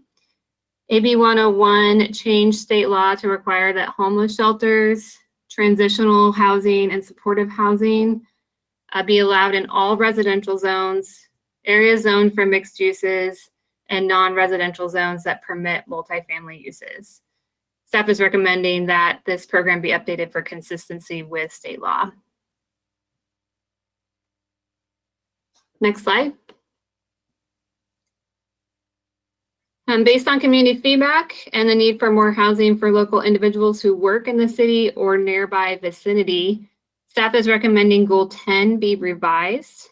Staff is proposing the goal be modified to focus on providing housing for individuals who are employed in businesses that are located in geographic areas that are customarily included in the city's annual jobs housing balance analysis.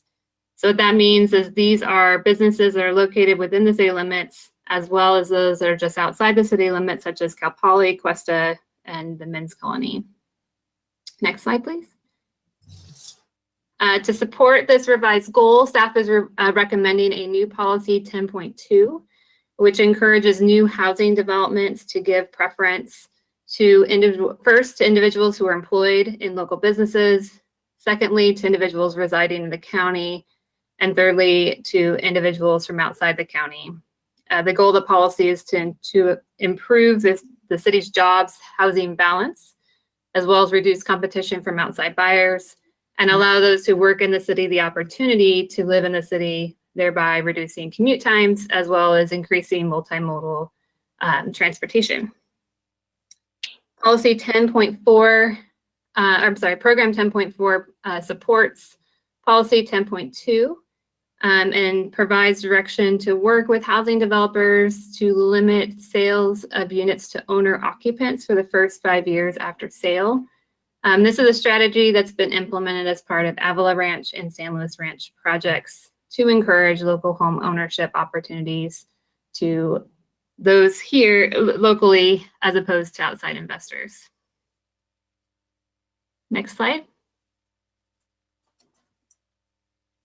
Over the last several years, the city's been able to implement various policies and programs, as I'd mentioned earlier in the presentation. And staff has determined that that certain policies and programs no longer fit the current needs and issues of the community as well, or no longer comply with new state regulations. So this slide here just highlights the goals and policies and programs that staff is recommending be removed. And I can answer questions at the time if there's any specific policies and programs that you'd like more details about why they were removed. But overall, this is bringing this new housing element up to date with the land use element, the zoning regulations. Next slide, please. With the zoning regulations that were adopted in 2018, and then also with other general plan policies and city regulations. So this slide just highlights the different policies and programs that were either combined, removed, or modified based on the changes to the zoning regulations.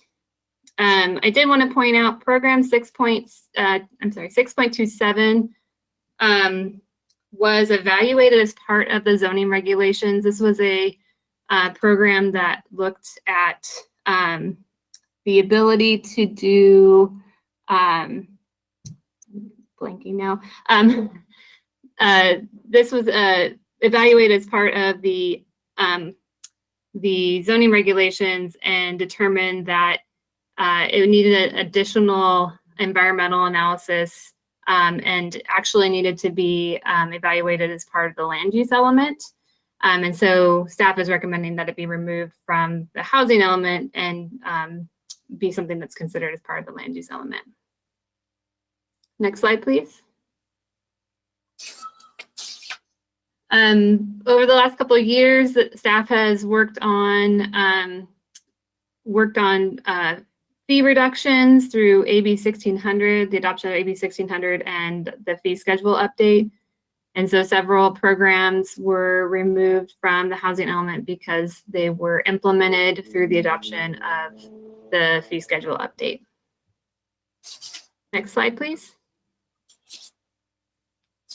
The next steps in the process include finalizing the draft housing element. That will then be sent to the California Department of Community Development and Housing for review and comment. Then staff is anticipating posting the draft housing element in July for public review on the city's website. Staff will also be completing the initial study for environmental review, and then the document and the environmental analysis will come back to the Planning Commission, and then we'll go on to the City Council with your recommendations. So that concludes staff's presentation. I'm available for any questions that the commissioners might have. Thank you. Thank you very much, Rachel, for a really useful overview of the changes made. I would like to ask commissioners for questions. let me just call on you. Commissioner Hopkins, do you have any questions for staff? Yeah, sorry, give me one moment to pull up my list of questions. So I wanted to discuss policy 2.15. So just for clarity, the units in the 150 to 600 square foot range, you're proposing that if a developer were to include units of that size, they would essentially get a boost to density, or if they would to reduce the size. Can you clarify how that density boost would work? Yeah, or so conceptually?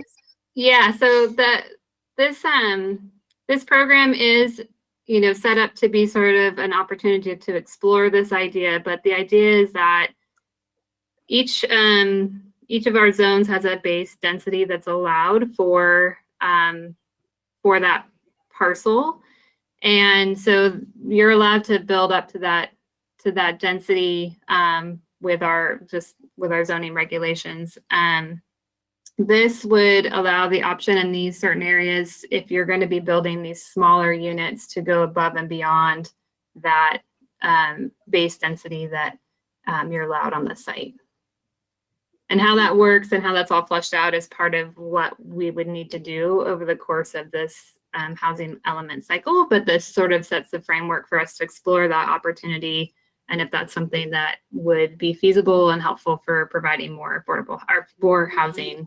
And hopefully the idea with them being a smaller in size is that they would be affordable by design. I don't totally love using that phrase, but smaller units tend to be less expensive than larger units. Right, So- and I'll comment on that later as well. And sorry, did I cut some off? Yeah, Michael, this is Michael Codron. If you don't mind, I'd like to just add a little bit of information on that density question. It's a good question. Essentially, this was something that we discussed with the Planning Commission as part of the zoning regulations update, and we weren't able to implement it as part of that project, but it was a concept, you know, specifically for downtown, where we were looking at a situation where our property development standards allow relatively large building envelopes, and like, so the volume of a building that you can build downtown is actually pretty substantial, but the corresponding residential density limits the number of units you can provide in that building, and so the result is larger units.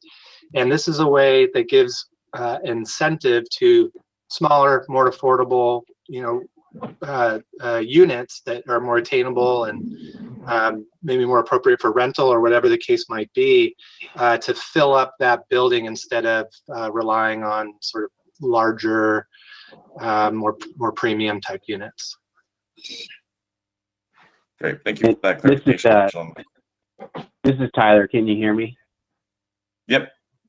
Okay, yeah, just to add on to that too, what Michael just laid out there, it also was included in our housing major city goal for this financial period. And so it's really just kind of feeding off of that chain that we've had in terms of bringing it to the Planning Commission, knowing that there's an opportunity, including it in the housing major city goal is something we wanted to pursue.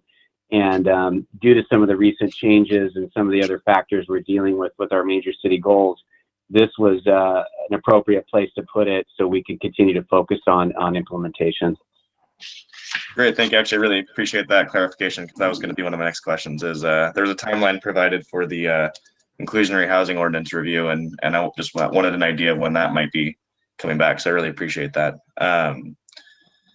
And then I also just wanted to touch on one other thing that you said, Rachel, about not being able to get a precise definition on workforce housing. Could you perhaps clarify that for me? And I apologize if you've already presented this to the Planning Commission before, but just wanted to get a little bit more clarity on the challenges there. Yeah, so the state has identified different income levels as being affordable. So you have your very low, well, extremely low, very low, low, and moderate income levels for which are considered your kind of affordable housing. And so in the last housing, in this, our current housing, the fifth cycle housing element, the discussion was we want to try and capture this workforce style housing, which is above well, it's never been quite fully framed out what exactly that is. But it's somewhere kind of around moderate, but maybe above moderate. And as we tried to kind of wrap our heads around how we can, support and provide housing that fits that bill, or give incentives to developers, we couldn't quite. There wasn't anything to really find that would work well for that. And so as discussions have happened, and over the course of just the last few years, this idea of the missing middle, which is essentially this idea of housing that is, like I said, not single family, not apartments, can kind of fit that middle of the road kind of housing availability. So I don't know if that helps answer your question in terms of where we came from for the workforce and how essentially it just became very difficult for us to figure out how to support that. So this is Tyler again, just to add on to Rachel. Basically, when we contacted HCD, they basically laid out that they don't want competition with a new income category that's not a part of the density bonus law. And so this was something that we would be kind of doing on our own in terms of the incentives that we could provide for that level of affordability, given the other needs and deeper affordability that was already being supported and a part of the state's plan. It didn't seem like there was any incentives that we could provide and offer that would really get the production of that level of affordability outside of two of the large specific plans that we were able to negotiate workforce housing in both Avila Ranch and San Luis Ranch through the development agreement process. And so that those two developments and hopefully others will in the future will provide that opportunity where we can negotiate for that level of affordability. But the bottom line for the state was they did not want the competition of a new category. Okay, thank you. That concludes my questions for now. I do have some comments for later, but I'll wait for the comment period. Thank you. Let's see, Commissioner Jorgensen. Sure. A couple of questions real quickly. Policy 3.3 about seismic upgrades is being struck, and I was just curious why. That's on packet page 101. Yeah, so that was included in our current housing element because we had buildings that were not seismically retrofitted, and we have actually completed that task. So the structures that that needed to be retrofitted have been retrofitted. Single family houses are exempt from that requirement, and so because it's been implemented, all those buildings have been reinforced. That we've basically completed that task. I see. It's the single family where there's a big need. Okay. Second question. I'll try not to make it a comment, but policy 6.11, which is on page 104 and the top of page 105 in our packet, is about housing flexibility. Flexible is a nice word. I guess I was surprised not to see anything at all about unbundling parking from the cost of rent for people, for instance, that perhaps were getting by without a car and maybe they pay less rent. And we seem to have that in several of our policies, but it didn't make it here, and I'm just curious why. That's because it's currently included as part of our, it's allowed per our regulations. So we weren't looking at that as an option for this housing element update. And so, that's kind of where we're coming from. You can currently unbundle parking if a developer would like to. Okay, thank you. Okay. Can we have Commissioner Khan? I was muted. I have no questions. Okay. Commissioner Quincy? No questions. I appreciate the explanation on workforce housing. Commissioner Schwarzman? Yeah, just one question. I note all the different sections where it talks about, you know, the different mixes of types of housing that we want to make sure are included in the community.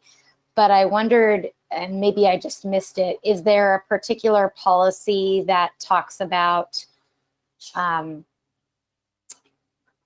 how those different types and sizes of housing should be mixed within a development? I think a lot of what we tend to see, not just in San Luis Obispo, but in other areas as well, is a big area of apartment buildings, and then another area of single family units, and then another area of duplexes or triplexes, and they're all in sort of these different planned developments. But really, is there a desire or a policy around trying to intermix those different sizes of housing types so that it encourages or discourages gentrification, or a whole neighborhood of individuals living by themselves and a whole neighborhood of families living together and that sort of thing? Yeah, a lot of that's based on basically our land use element and our zoning regulations. Different zoning allows for different kinds of housing. And so that kind of directs more of the different housing types. And I think that the discussion on the missing middle might be an opportunity to look at that potential of mixing, but a lot of it is driven by the base zoning of a property.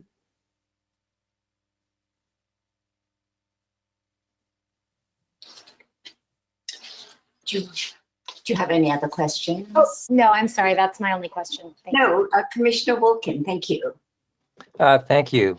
I have a couple of questions, mostly about policies that are proposed to be deleted. And I appreciate your explanation that some of the policies to be deleted are those that are covered elsewhere in the general plan. So I'd just like to list a few, and maybe you can confirm that that's the reason that these policies are being proposed to be deleted. So for example, policy 7.3.9, which talks about housing not being located on sites designated for parks or open space. So is that one that's already covered adequately in the conservation and open space element, and that's why it's being deleted here? That's correct. It's covered in the conservation open space element as well as our zoning regulations. We have some pretty strict standards for any kind of residential development on those properties that are zoned with open space. So essentially, they're limited by acreage and by just that they're allowed maybe one house. So there's not really any but the removal of that is not the promotion of building on our parks or on open space, but those are covered elsewhere, as you've mentioned, in those other documents. Okay, right, thank you. So policy 9.3, which is on packet page 113, talks about maintaining the scale and density and character of older neighborhoods and encouraging maintenance and rehab of historic housing. So same reason there, that's already covered elsewhere in the land use element and conservation and open space element. That's correct. And we also have our historic preservation ordinance, which is very specific about development within historic districts next to, cultural resources and any kind of modifications to designated historic structures. Okay, and then there's another policy, 11.2, packet page 115, and that talks about preventing new housing development on hazardous sites, essentially. And I presume that's already covered in the safety element and other elements, right? That's correct. We also have a hazard mitigation plan that was just updated this last year that covers that. And we also have requirements through CEQA to evaluate any projects, that are proposed on any site for any hazards that might impact them. Okay, thank you. And one reason I wanted to mention those was because we received a comment from Alan Cooper that was questioning the deletion of those and other policies. There is one other that I wanted to ask why it's being deleted, and that's policy 8.3 on packet page 109, and that was a policy to encourage manufactured housing. So I'm curious why that one's being proposed to be deleted. Yeah, so this one is interesting. It specifically talked about promoting manufactured housing in specific plan areas. And so this was something that we looked at with the recent approvals of specific plans.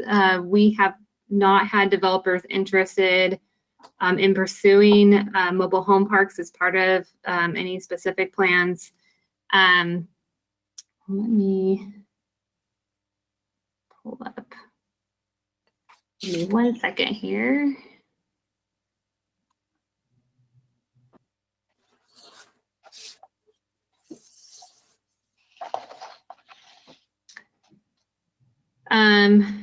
We've also, the other component is that, since a lot of time has passed since the current housing element was adopted. Plus, as I mentioned, that was based on our land use element from 1994.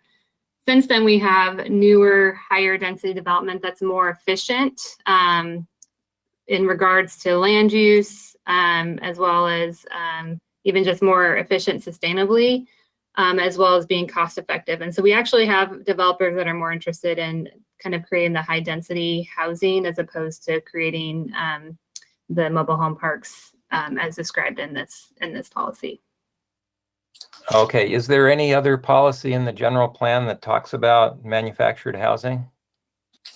8.2 talks about preserving manufactured housing and mobile home parks that currently exist in the city.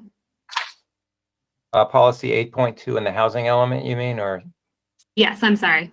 Okay. Okay, thanks. Those are all my questions. I'll have a couple of comments later.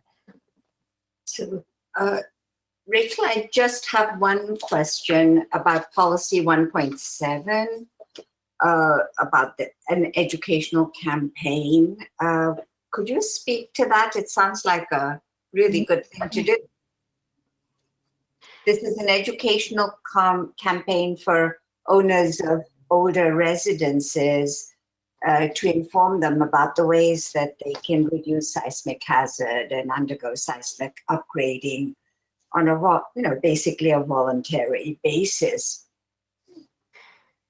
Yeah, so this is a program that we continue. It's part of our building division's daily, I guess, business as usual practice, is that they continually educate individuals about all the different opportunities they have to retrofit any of their housing, whether or not it's a seismic issue or if they're having to repair or rehabilitate any other residential structures in the city. So this is essentially an action that is part of what we're continuing to do on a regular day-to-day basis. And so that essentially it's being implemented. And so we were looking at that it's not necessarily a new program that we need to start up or continue, manage in that way. If I could just ask, does the building department have handouts or brochures or information, or is this on an ad hoc, somebody comes to the counter and asks basis? Business as usual, what does that mean? Yeah, I'm not sure. I don't know if Michael could chime in, but I'm not sure if there's a specific seismic brochure for this. but it is available information that the building division does provide to residents and to contractors and architects.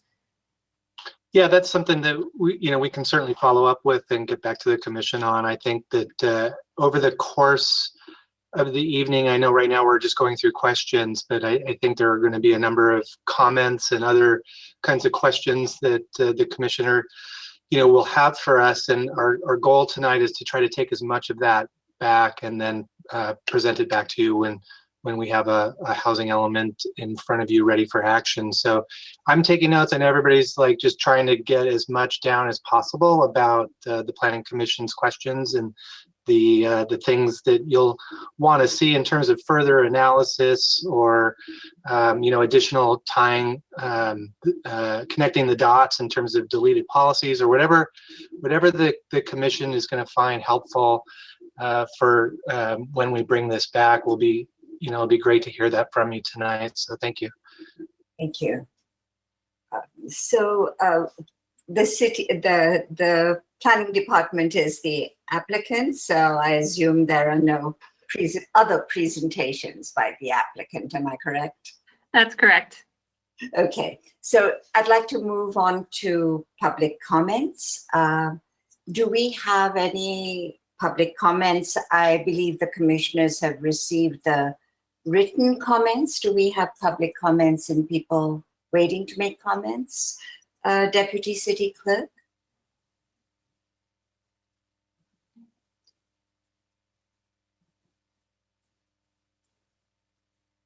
Okay.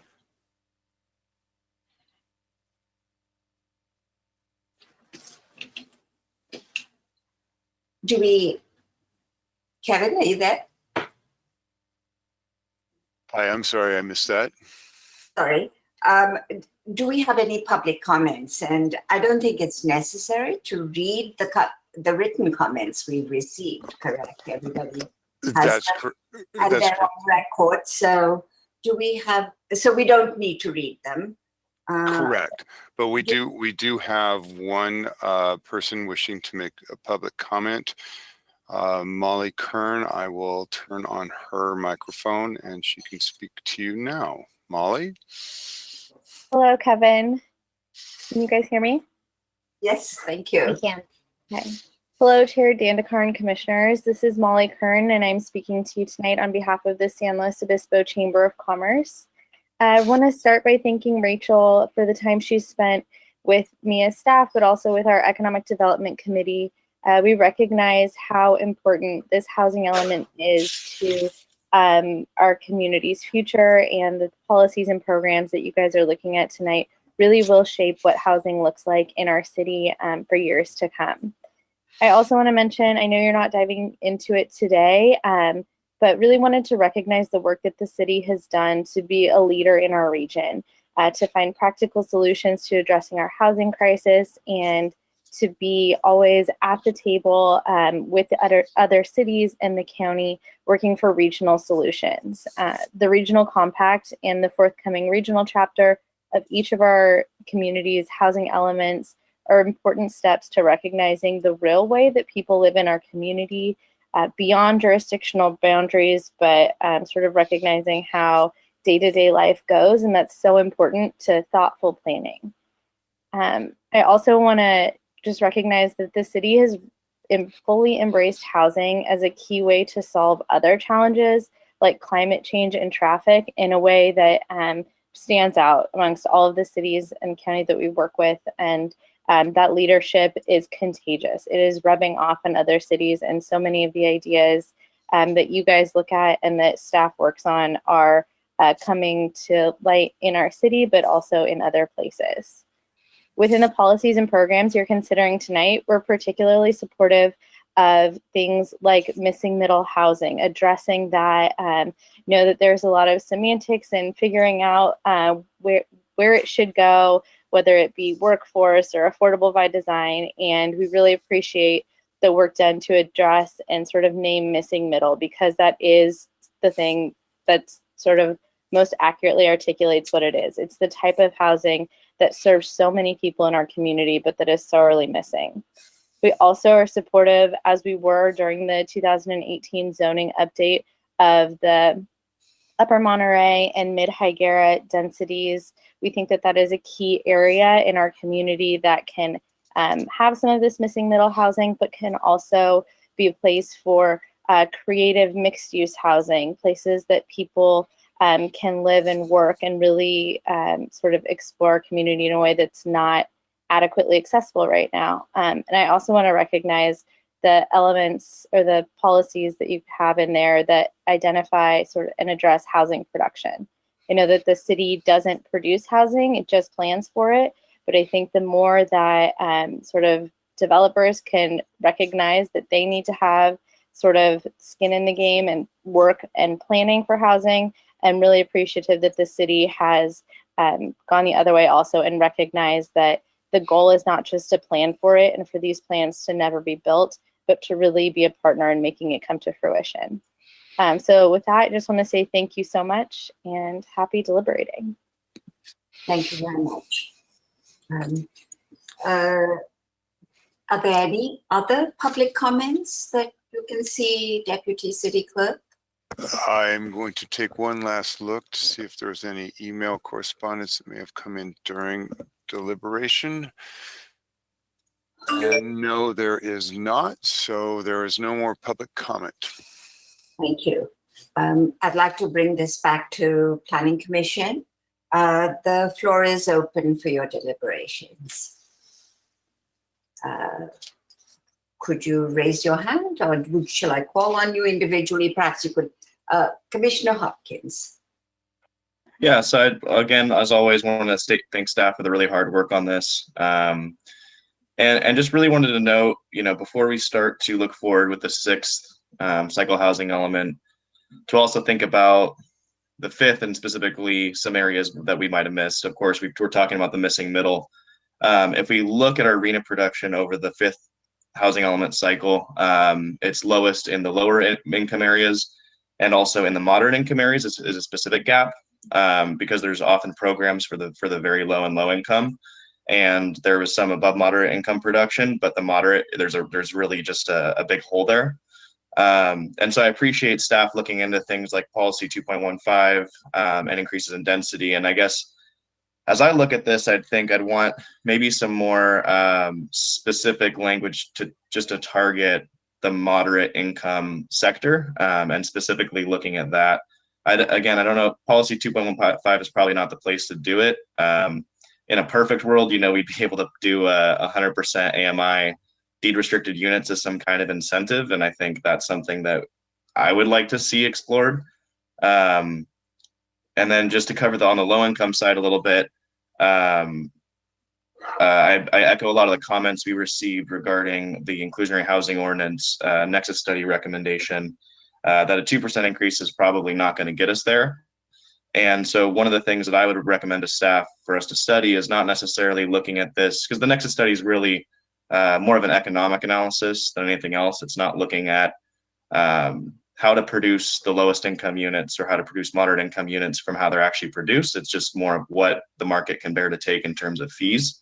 So as we look ahead, especially as we're looking at modifying the inclusionary housing ordinance, I think it'd be really good to have some data on, well, if we applied certain rates of inclusionary housing to maybe, a high production year, a moderate production year, and a low production year, how would that look? And I think that would really give us some informative data to move forward as we try to march forward to hitting our RENA over the course of this next housing element cycle. And so that's really my high level comments out the gate, and I'm happy to deliberate more. But just to reemphasize, really wanting to target that 100% AMI moderate income category. And then as we structure and think about our inclusionary housing ordinance, having some data points that go beyond the nexus study, which really is just an economic analysis on what the market can bear. So thank you. Thank you. Commissioner Khan, you're not in the limelight. I'd like to ask you if you have some comments. No, I don't. You guys have been doing a great job, and I've just been listening along, so I have no comments at this time. Could you have a show of hands if somebody would like to discuss? Commissioner Wilkin and then Ms. Jorgensen. Okay, thank you. This is Commissioner Wilkin. I also would like to emphasize encouraging the missing middle housing. I think that's very important. I did have just a couple of suggestions, and this is specific language, but on program 6.13, that's packet page 105. This is a program that talks about considering general plan amendments to rezone commercial, manufacturing, and public facility areas for higher density infill or mixed use housing. And there's a phrase that's struck that is a little concerning to me because it says where impact to low density areas is minimal. And I think I would replace that phrase with where compatible with surrounding development. So where we're considering rezoning commercial manufacturing areas to residential, I think we should just state that it needs to be compatible with surrounding development. And I think that's consistent with the land use element in the zoning regulations. So that's what I would, that's the language I would include instead of striking the where impact to low density residential areas is minimal. So that's one comment. And then the other comment has to do with goal 7. And I'm sorry, I don't have the packet page on that, but this actually was mentioned in one of the public comments, I think by Alan Cooper. Part of that goal is being deleted, and it's the part that encourages owner occupancy in stable neighborhoods. And I wasn't sure why that language is being proposed to be struck, but I would note that we're proposing a new program 10.4 that actually encourages owner occupancy, and that's the one that talks about working with housing developers to encourage or require for sale units to be restricted to owner occupancy for the first 5 years. So on one hand, we're encouraging owner occupancy, but in goal 7, we're eliminating the language that encourages owner occupancy in stable neighborhoods. So I just wanted to point out that to me, what is to me an inconsistency. And I guess if it were up to me, I would retain the language in goal 7 about stable neighborhoods and owner occupancy if we're going to keep the new program 10.4 about encouraging owner occupancy. So those are my 2 comments. Thank you very much. Commissioner Jorgensen.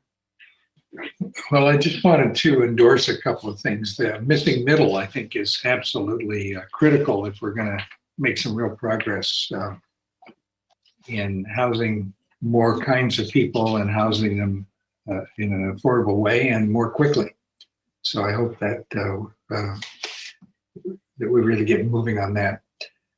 I was glad to see in the Nexus study that very low income is now included. It's at the 5% level, but at least it's moving in the right direction. And I'd like to keep pushing on those targets. At least they're up from what they were in the last housing element from back a few years.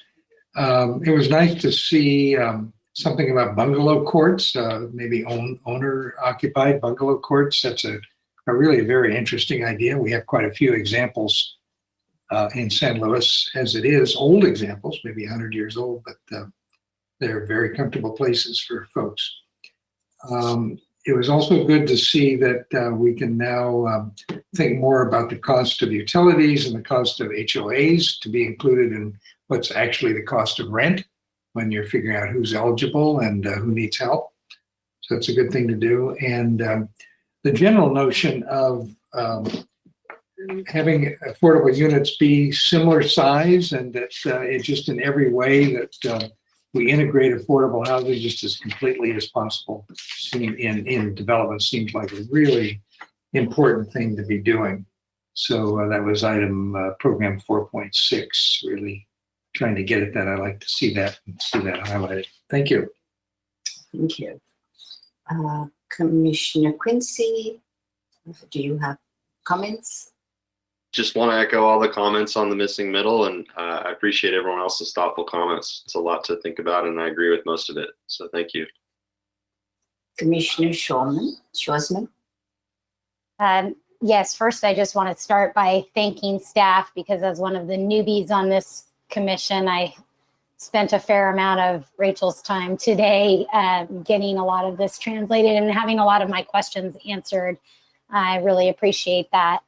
I also echo what others have said about the missing middle and the difficulty in defining that's been expressed. I feel like it's kind of the thing that is hard to wrap a real definition around. And so I look forward to seeing how that conversation continues and how we come up with a definition. It's kind of one of those things where I feel like you know it when you see it, but it's hard to really put your finger on.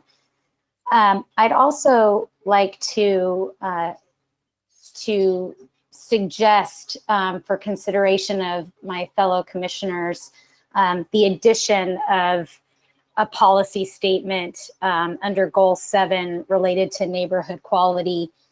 And it occurred to me as I was reading through this whole plan, and as we sit here having this meeting remotely in the age of COVID-19, where our homes and where we live are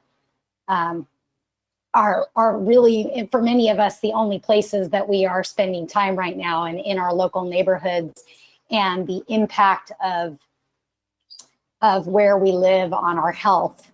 And while there are a lot of policies in here that refer to things like walkability and safety and enjoyable neighborhoods, and not walling off or supporting, not supporting developments that wall off communities or neighborhoods from each other, it occurred to me that there isn't really a policy statement in any of these items that discusses why we do that, and that it's all related to health and climate change. And I wanted to propose a policy statement to be added to Goal 7 that I'll read to you the language that I came up with. And it's based on some language that I've seen in other city housing elements, general plans, etc.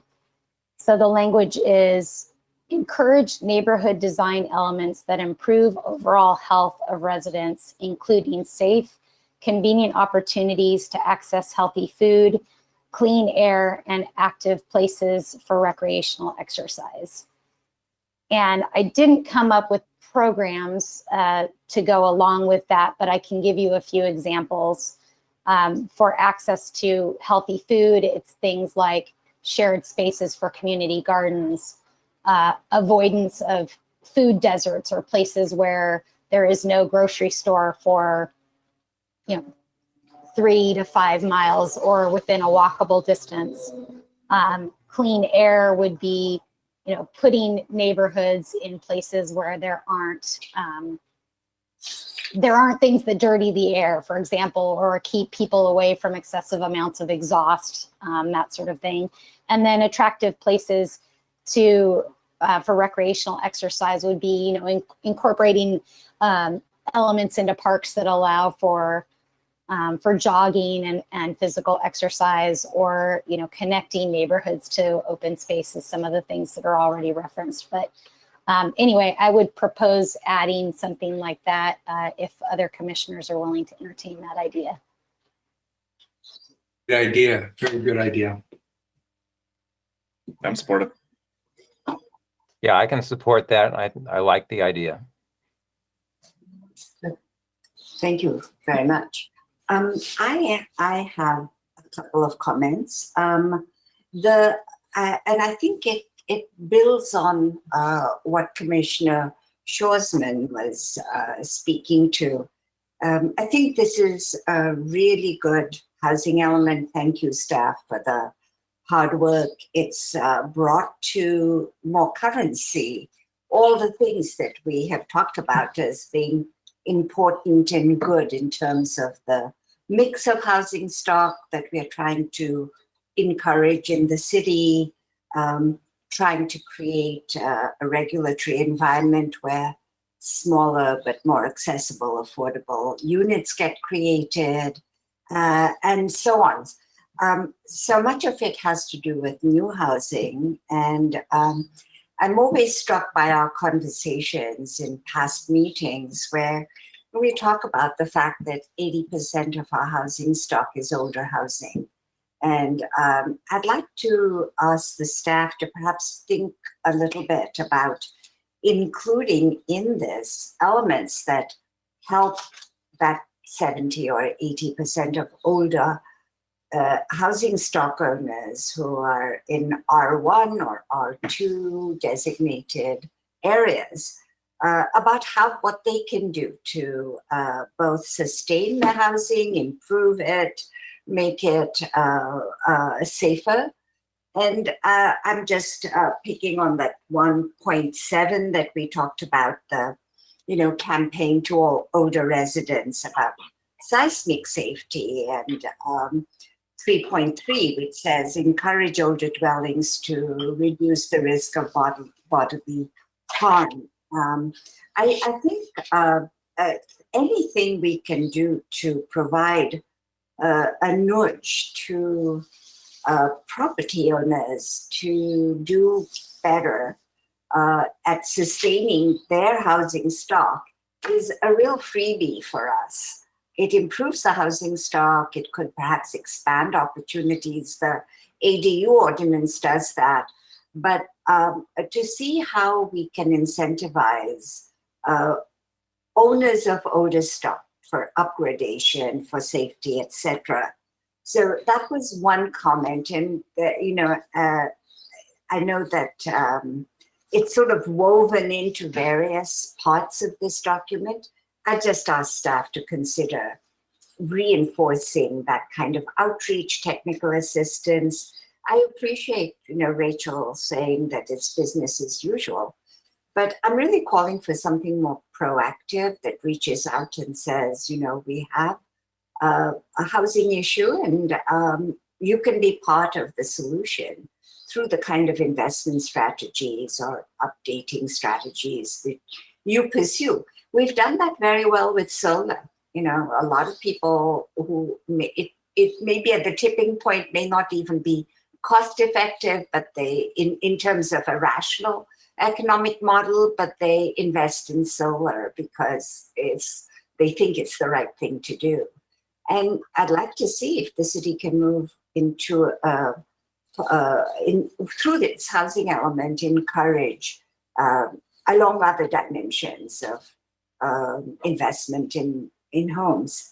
The second thing, I want to echo the issue of the missing middle.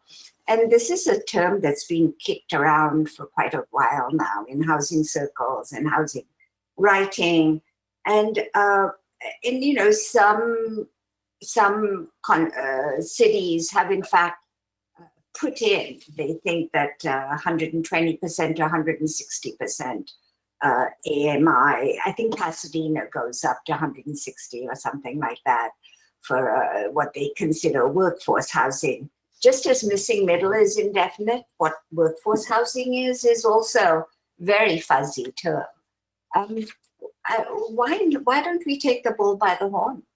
Because I have been frustrated when we have supported projects that we think will reach the missing middle, and then the price structure comes in. You have no way of gauging, is this really accessible to workforce? Is it really meeting the needs of this missing middle? Developers tend to go with the market, whatever the market is, a big driver in the city. So why don't we, I know that HCD doesn't want us to create a category, but isn't it because they're very vested in that low, moderate, and above moderate. But there's nothing to say. And by the way, moderate is one of the biggest areas that the RENA has been falling short. We've been falling short in the RENA, which speaks to the fact that it's working people who don't have a ability to get into housing here. So isn't there a way that we could define it with a little more specificity so that when developers come and say, this is going to be workforce housing, this is going to be missing middle, that we can hold them somewhat accountable to what they're going to charge for rent once the thing is built. So I don't know if those were my two comments. Think about the homeowner and what they can do, and then think about putting some parameters on this term, because I think that it's been misused to get things approved, yet they don't deliver what we want them to deliver. And that sort of bigger smorgasbord of typologies, I think that's really spot on. That will allow more density in certain kinds of zones. It gives ability to create smaller, but in a fine-grained kind of way. The developers who build these things tend to be smaller. And I don't think that the inclination to be predatory and get maximum value is quite as acute when you do smaller developments. The ability is just not there when you do smaller developments, is my thinking. So I was wondering, you've heard from all of us. Would the staff like to comment on any of the questions asked or the suggestions made? I would be happy to just follow up on your comments, Chairman Dandekar, for the purpose of saying that, well, thank you for the comments, first of all. I saw a lot of head nodding and agreement in both the comments that other commissioners made, but just in the visual feedback, and if other commissioners want to, just want to weigh in on any of that as well, it helps us to know that there's a solid alignment there without making any assumptions. But in any case, a couple things. One, we'll take that into consideration, and we'll be thinking of ways to further strengthen the policies and potentially develop additional programs as we move this forward and bring this back to the commission in that regard. The other is that in terms of implementation, the inclusionary housing ordinance is another area where we have now a nexus study that clearly identifies the ability for the city, that there is a nexus for us to require more and different types of affordable housing, as you suggest. And so we have a very solid analytical basis and legal basis for bolstering the aspects of our inclusionary housing ordinance that would accomplish exactly what you've all been talking about with regard to that sort of workforce category. So I'm not sure that we will have a additional deed restrictions as part of that, but certainly if that's the direction from the Planning Commission and recommendation to the council, then we would do our best to continue to work on that. One of the things that gets really difficult about the affordability requirements and deed restrictions is just the programmatic aspects of it, and the process of the city actually being involved and inserted into the process of a real estate transaction, where every deed restricted property in the city, and we have hundreds now, involves the city in the transaction and restricts the mobility of the residents of those homes, and has other kinds of effects that are important to consider as well. So when we think about expanding the inclusionary housing program, we want to take into consideration those things too, especially as you get closer to a market rate. 100% people prefer to be in a market rate home versus a deed restricted home that has legislatively established sales price. It's a much more mobility, flexibility, and it's a simpler process for the buyer. So as you get closer to market rate, which obviously the workforce housing type, you're getting closer and closer to market rate, and for certain units, you might actually, cross the line. You're really not doing anybody favors by having a deed restriction in place. And so those are things that we try to think about and make sure that we don't run into those types of situations where somebody has purchases an affordable home and then finds out a little bit later, because of the way the market changes, that they can't get that affordable price, that the market is actually below that. And that's happened in some communities. We haven't ever had that experience. We've come close in a couple of cases in the past, but right now there's big gaps and probably some room for additional discussion on this point. So appreciate the input. I think it's a good full discussion there, and we'll be putting some more thought into this before we come back. Thank you for those comments. I'd like to bring it back to the commission if you have any remarks to make on this issue. One thing on the middle and the discussion we've had over the last few minutes is kind of interesting on how you fill that. And I think many cities have grappled with that idea of how you don't become a socialistic society at the same time supply that housing demand that's missing, and something that people can move into and use. I have a 21-year-old at home, and he's a hardworking kid, and he's doing a great job, but he certainly can't afford rent in the city or buy a home. And we may help him at some point, but it's definitely an issue, and I think it's worth discussing. So I don't have a solution, but I applaud us all for talking about it and, at least starting to try to work on it. Any other thoughts? Yeah. Well, I had a quick comment. Just as again, getting back to that missing middle and 2.1 policy 2.15 really jumping out. I saw a similar program in Santa Barbara, the average unit size density program, that ultimately resulted in most of the units that came online ended up being some of the more expensive in the city. And I guess that's just something I don't want to see happen here, is we're giving concessions to developers and then the units come online and it's just more of the same, more luxury, high-end type housing.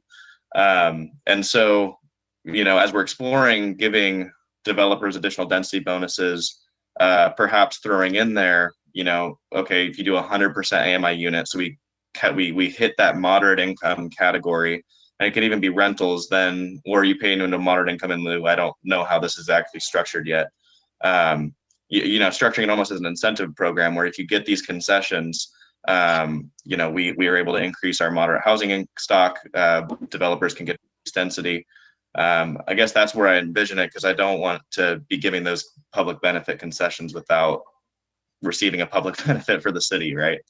And so as we look at that, I just don't want to see this become another AUD program like what happened in Santa Barbara. That's my concern. Thank you. And I think we could hit two birds in one stone there. Thank you, Commissioner Hopkins. Anybody else would like to speak? I guess I have a question for staff. Deed restriction is really enforcement and regulation hardcore. Is there any way of soft persuasion that works, or are there alternative ways that have worked elsewhere that we could explore, where there's the incentives, if you do this, we would expect that the rents stay within this range, or the sale price is within this range. Some kind of quid pro quo, which doesn't drag the city into oversight in perpetuity, because I'm very sympathetic to what was said by staff just now. But is there anything that's sort of midpoint, that's soft persuasion or medium persuasion that could tip the scales a little bit about what happens once we permit a project and then 3 years later it comes on the market and nobody, including Commissioner Khan's son, can ever think of getting into it. Well, that's a good question. It's Michael Codron again. It's I think that the other tool that we have available to us is through contractual negotiations around development agreements. I think that would be the main additional tool available to us. That's where the policy that we have here in the housing element that talks about encouraging owner-occupied housing for the first 5 years and the encouraging housing, making housing available to local employees, and that's all stuff that we have been able to negotiate in some of our major new subdivisions through the process of the development agreement approval, and haven't thought about it in terms of actually capping sales prices. That is a more difficult negotiation, and so when you're negotiating a contract, you're balancing values and interests and objectives, and so there's a real cost to that, and so I'm not sure the city ultimately is somehow going to have to pay for that, or going to have to invest in some way, maybe in infrastructure or in some other way to gain that kind of value for the community. And so it's a tough negotiation for sure, but that would be the other tool I think that we would have at our disposal. Thank you for suggesting that. I show a video from Marin County, I believe, one of the cities up there. I think it's Marin, where the city, in fact, this is not something I'm suggesting for us, but it's that first entry where if you can keep the price down, you might get home ownership into hands of people that we're not reaching right now. This working missing middle group, the workforce housing or missing middle group. Marin, they just, I think they found a way to both reduce, they seem to have given a subsidy of several $1,000s to that first-time home buyer.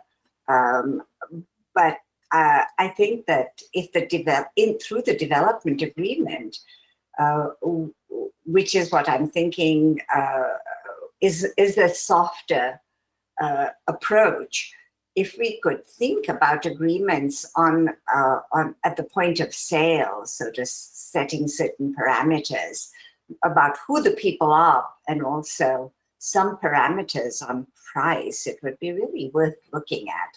Because once homeowners are in, even with the affordable housing that's created, that's for sale, like in Pasadena, for instance, once these families are in, they never leave. Similarly with self-help housing that some of our nonprofits do. Once families move in who could never afford that house, they're in for good, and they add and invest to the home. So if we could look and see if the city is able to do any of that, I think it would be a good thing. This is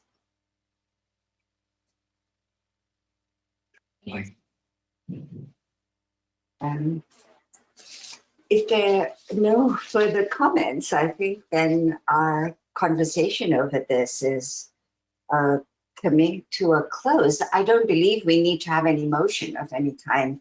This was advisory and consultative, is that correct? That's correct. Right. So I think that I'll close the deliberations on the housing element and open it up for staff updates. The item 3 is closed, and I think we can move on to Tyler Corey. Could Principal Planner Tyler Corey give us the staff update? Can I just make a point of clarification before we move on, just about that language that I proposed adding to goal 7? So should I just work with Rachel to get that added into the next draft if the rest of the commissioners, which seemed supportive, would I just work with her on that? How does that work? Does that work procedurally? I'd like some clarification from staff about that. Or do we need to deliberate on this as a group and advise you? No group deliberation is necessary. I think like an email or a phone conversation about language is great. So we can take that information and kind of work it into the document as it fits. Okay, I'll do that then. Thank you. I would just like to support Chair Commissioner Schwarzman's approach and perhaps expand that sense about making our neighborhoods, sustaining the robustness of our neighborhoods, because that's really what's made San Luis Obispo so attractive. And there might be other dimensions of robustness that we might not have mentioned here, but the literature certainly speaks to that. Recreation, support, proximity to small-scale shopping, et cetera, you know. So I think thinking about that as in a broader framework of other things, pocket parks, tot lots, those sorts of things, that creates community, particularly for young families. I would urge the staff to look broadly at the comment by Commissioner Schwarzman to think about that whole neighborhood quality issue and how the housing element can speak to it directly. Amen. Thank you. So, so I think we have a agreement on that. If we could move to the staff update from Tyler Corey. Sure. Thank you, commissioners. Really appreciate all the great feedback on the housing element. Moving on to the agenda forecast. Planning Commission meeting coming up on the June 24th. We have 2 items. First item is an appeal of the Community Development Director's approval of a single-family residence on a sensitive site. It's located at 1141 Ella. So that will be on the agenda. We also have a general plan conformity review. This is for the acquisition of a portion of right-of-way adjacent to Los Osos Valley Road, and it's a acquisition from Caltrans. It's a kind of a remainder parcel that they need to relinquish to the city, given some of the traffic kind of warrants out in that area. Looking out to the July 8th meeting, we have several items. The first item, again, we're hoping to bring this housing element update back to the Planning Commission for recommendation to the City Council. That would include what we've heard from tonight, as well as hopefully we'll have feedback from HCD on our submittal and get any further refinements from them, as well as we have an online survey that's out there, and so some additional feedback there that we will incorporate when we bring that back, hopefully on, like I mentioned, on July 8th.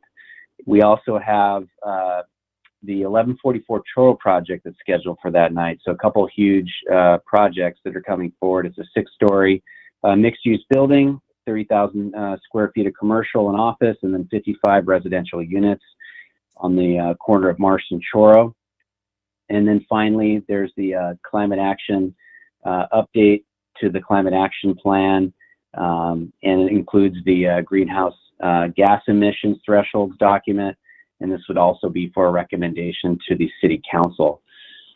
Looking out to the second meeting in July, and I'll stop there, which would be July 22nd. We have the San Luis Ranch hotel component of the specific plan that's scheduled to come forward. Also a new 37,000 square foot office building located at 862 Arrow Vista. And then finally, we have a project which is a common interest subdivision.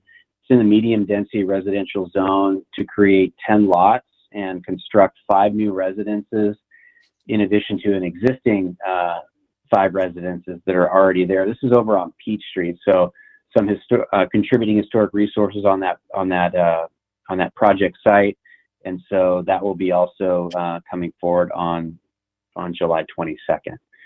So that kind of gets us out through July. So a lot of big projects coming forward and a lot of work to be done. So any questions on those? You know, I do not have a question, but I just have a comment on the meeting in general. I find it's good. I've been a listener, and that's fine. But I've enjoyed watching all of my fellow commissioners and seeing their expressions. I feel like you're more engaged. And there are platforms such as Zoom and Teams that allow you to have more than 6. What you can do is you show more than 6. When you show PowerPoint, you share the screen, and then you show the PowerPoint, and then you can go away and go back to the group. It would be nice to be able to see staff, and also if the public has the ability to do it, to see them also. So it's just a comment. That's all. Appreciate that. Yeah. Something we can follow up with. Yeah, nice something we'll have to staff too. talk to the clerk's office. Yeah, I would like to support that. My students and I just presented to Santa Clara Planning Commission, and they're on Zoom, and it was possible to see all the commissioners. People asked questions, we could see who they were. I do miss seeing Commissioner Khan here and miss seeing the people who are presenting too. Yeah. Yeah. I think, yes, we've been concerned, we've been teaching on Zoom, and I know we shouldn't talk about proprietorial interfaces, but courses have been bombed with really extraneous material on that platform. So I do appreciate the staff's predicament and the challenge. Well, with what's going on with the pandemic, I think these software companies are working very fast, and there's improvements happening every week on all these platforms. I know that. I did want to thank Commissioner Vice Chair Jorgensen for stepping in and covering for me. I do apologize to my fellow commissioners for not being able to get on. My system failed me after a whole quarter of it not failing me. So my apologies for that, and thank you, Bob. And I think the meeting is adjourned. If there are no other comments, meeting is adjourned. Thank you very much for your time. Good night. Thank you. Thank you, everyone.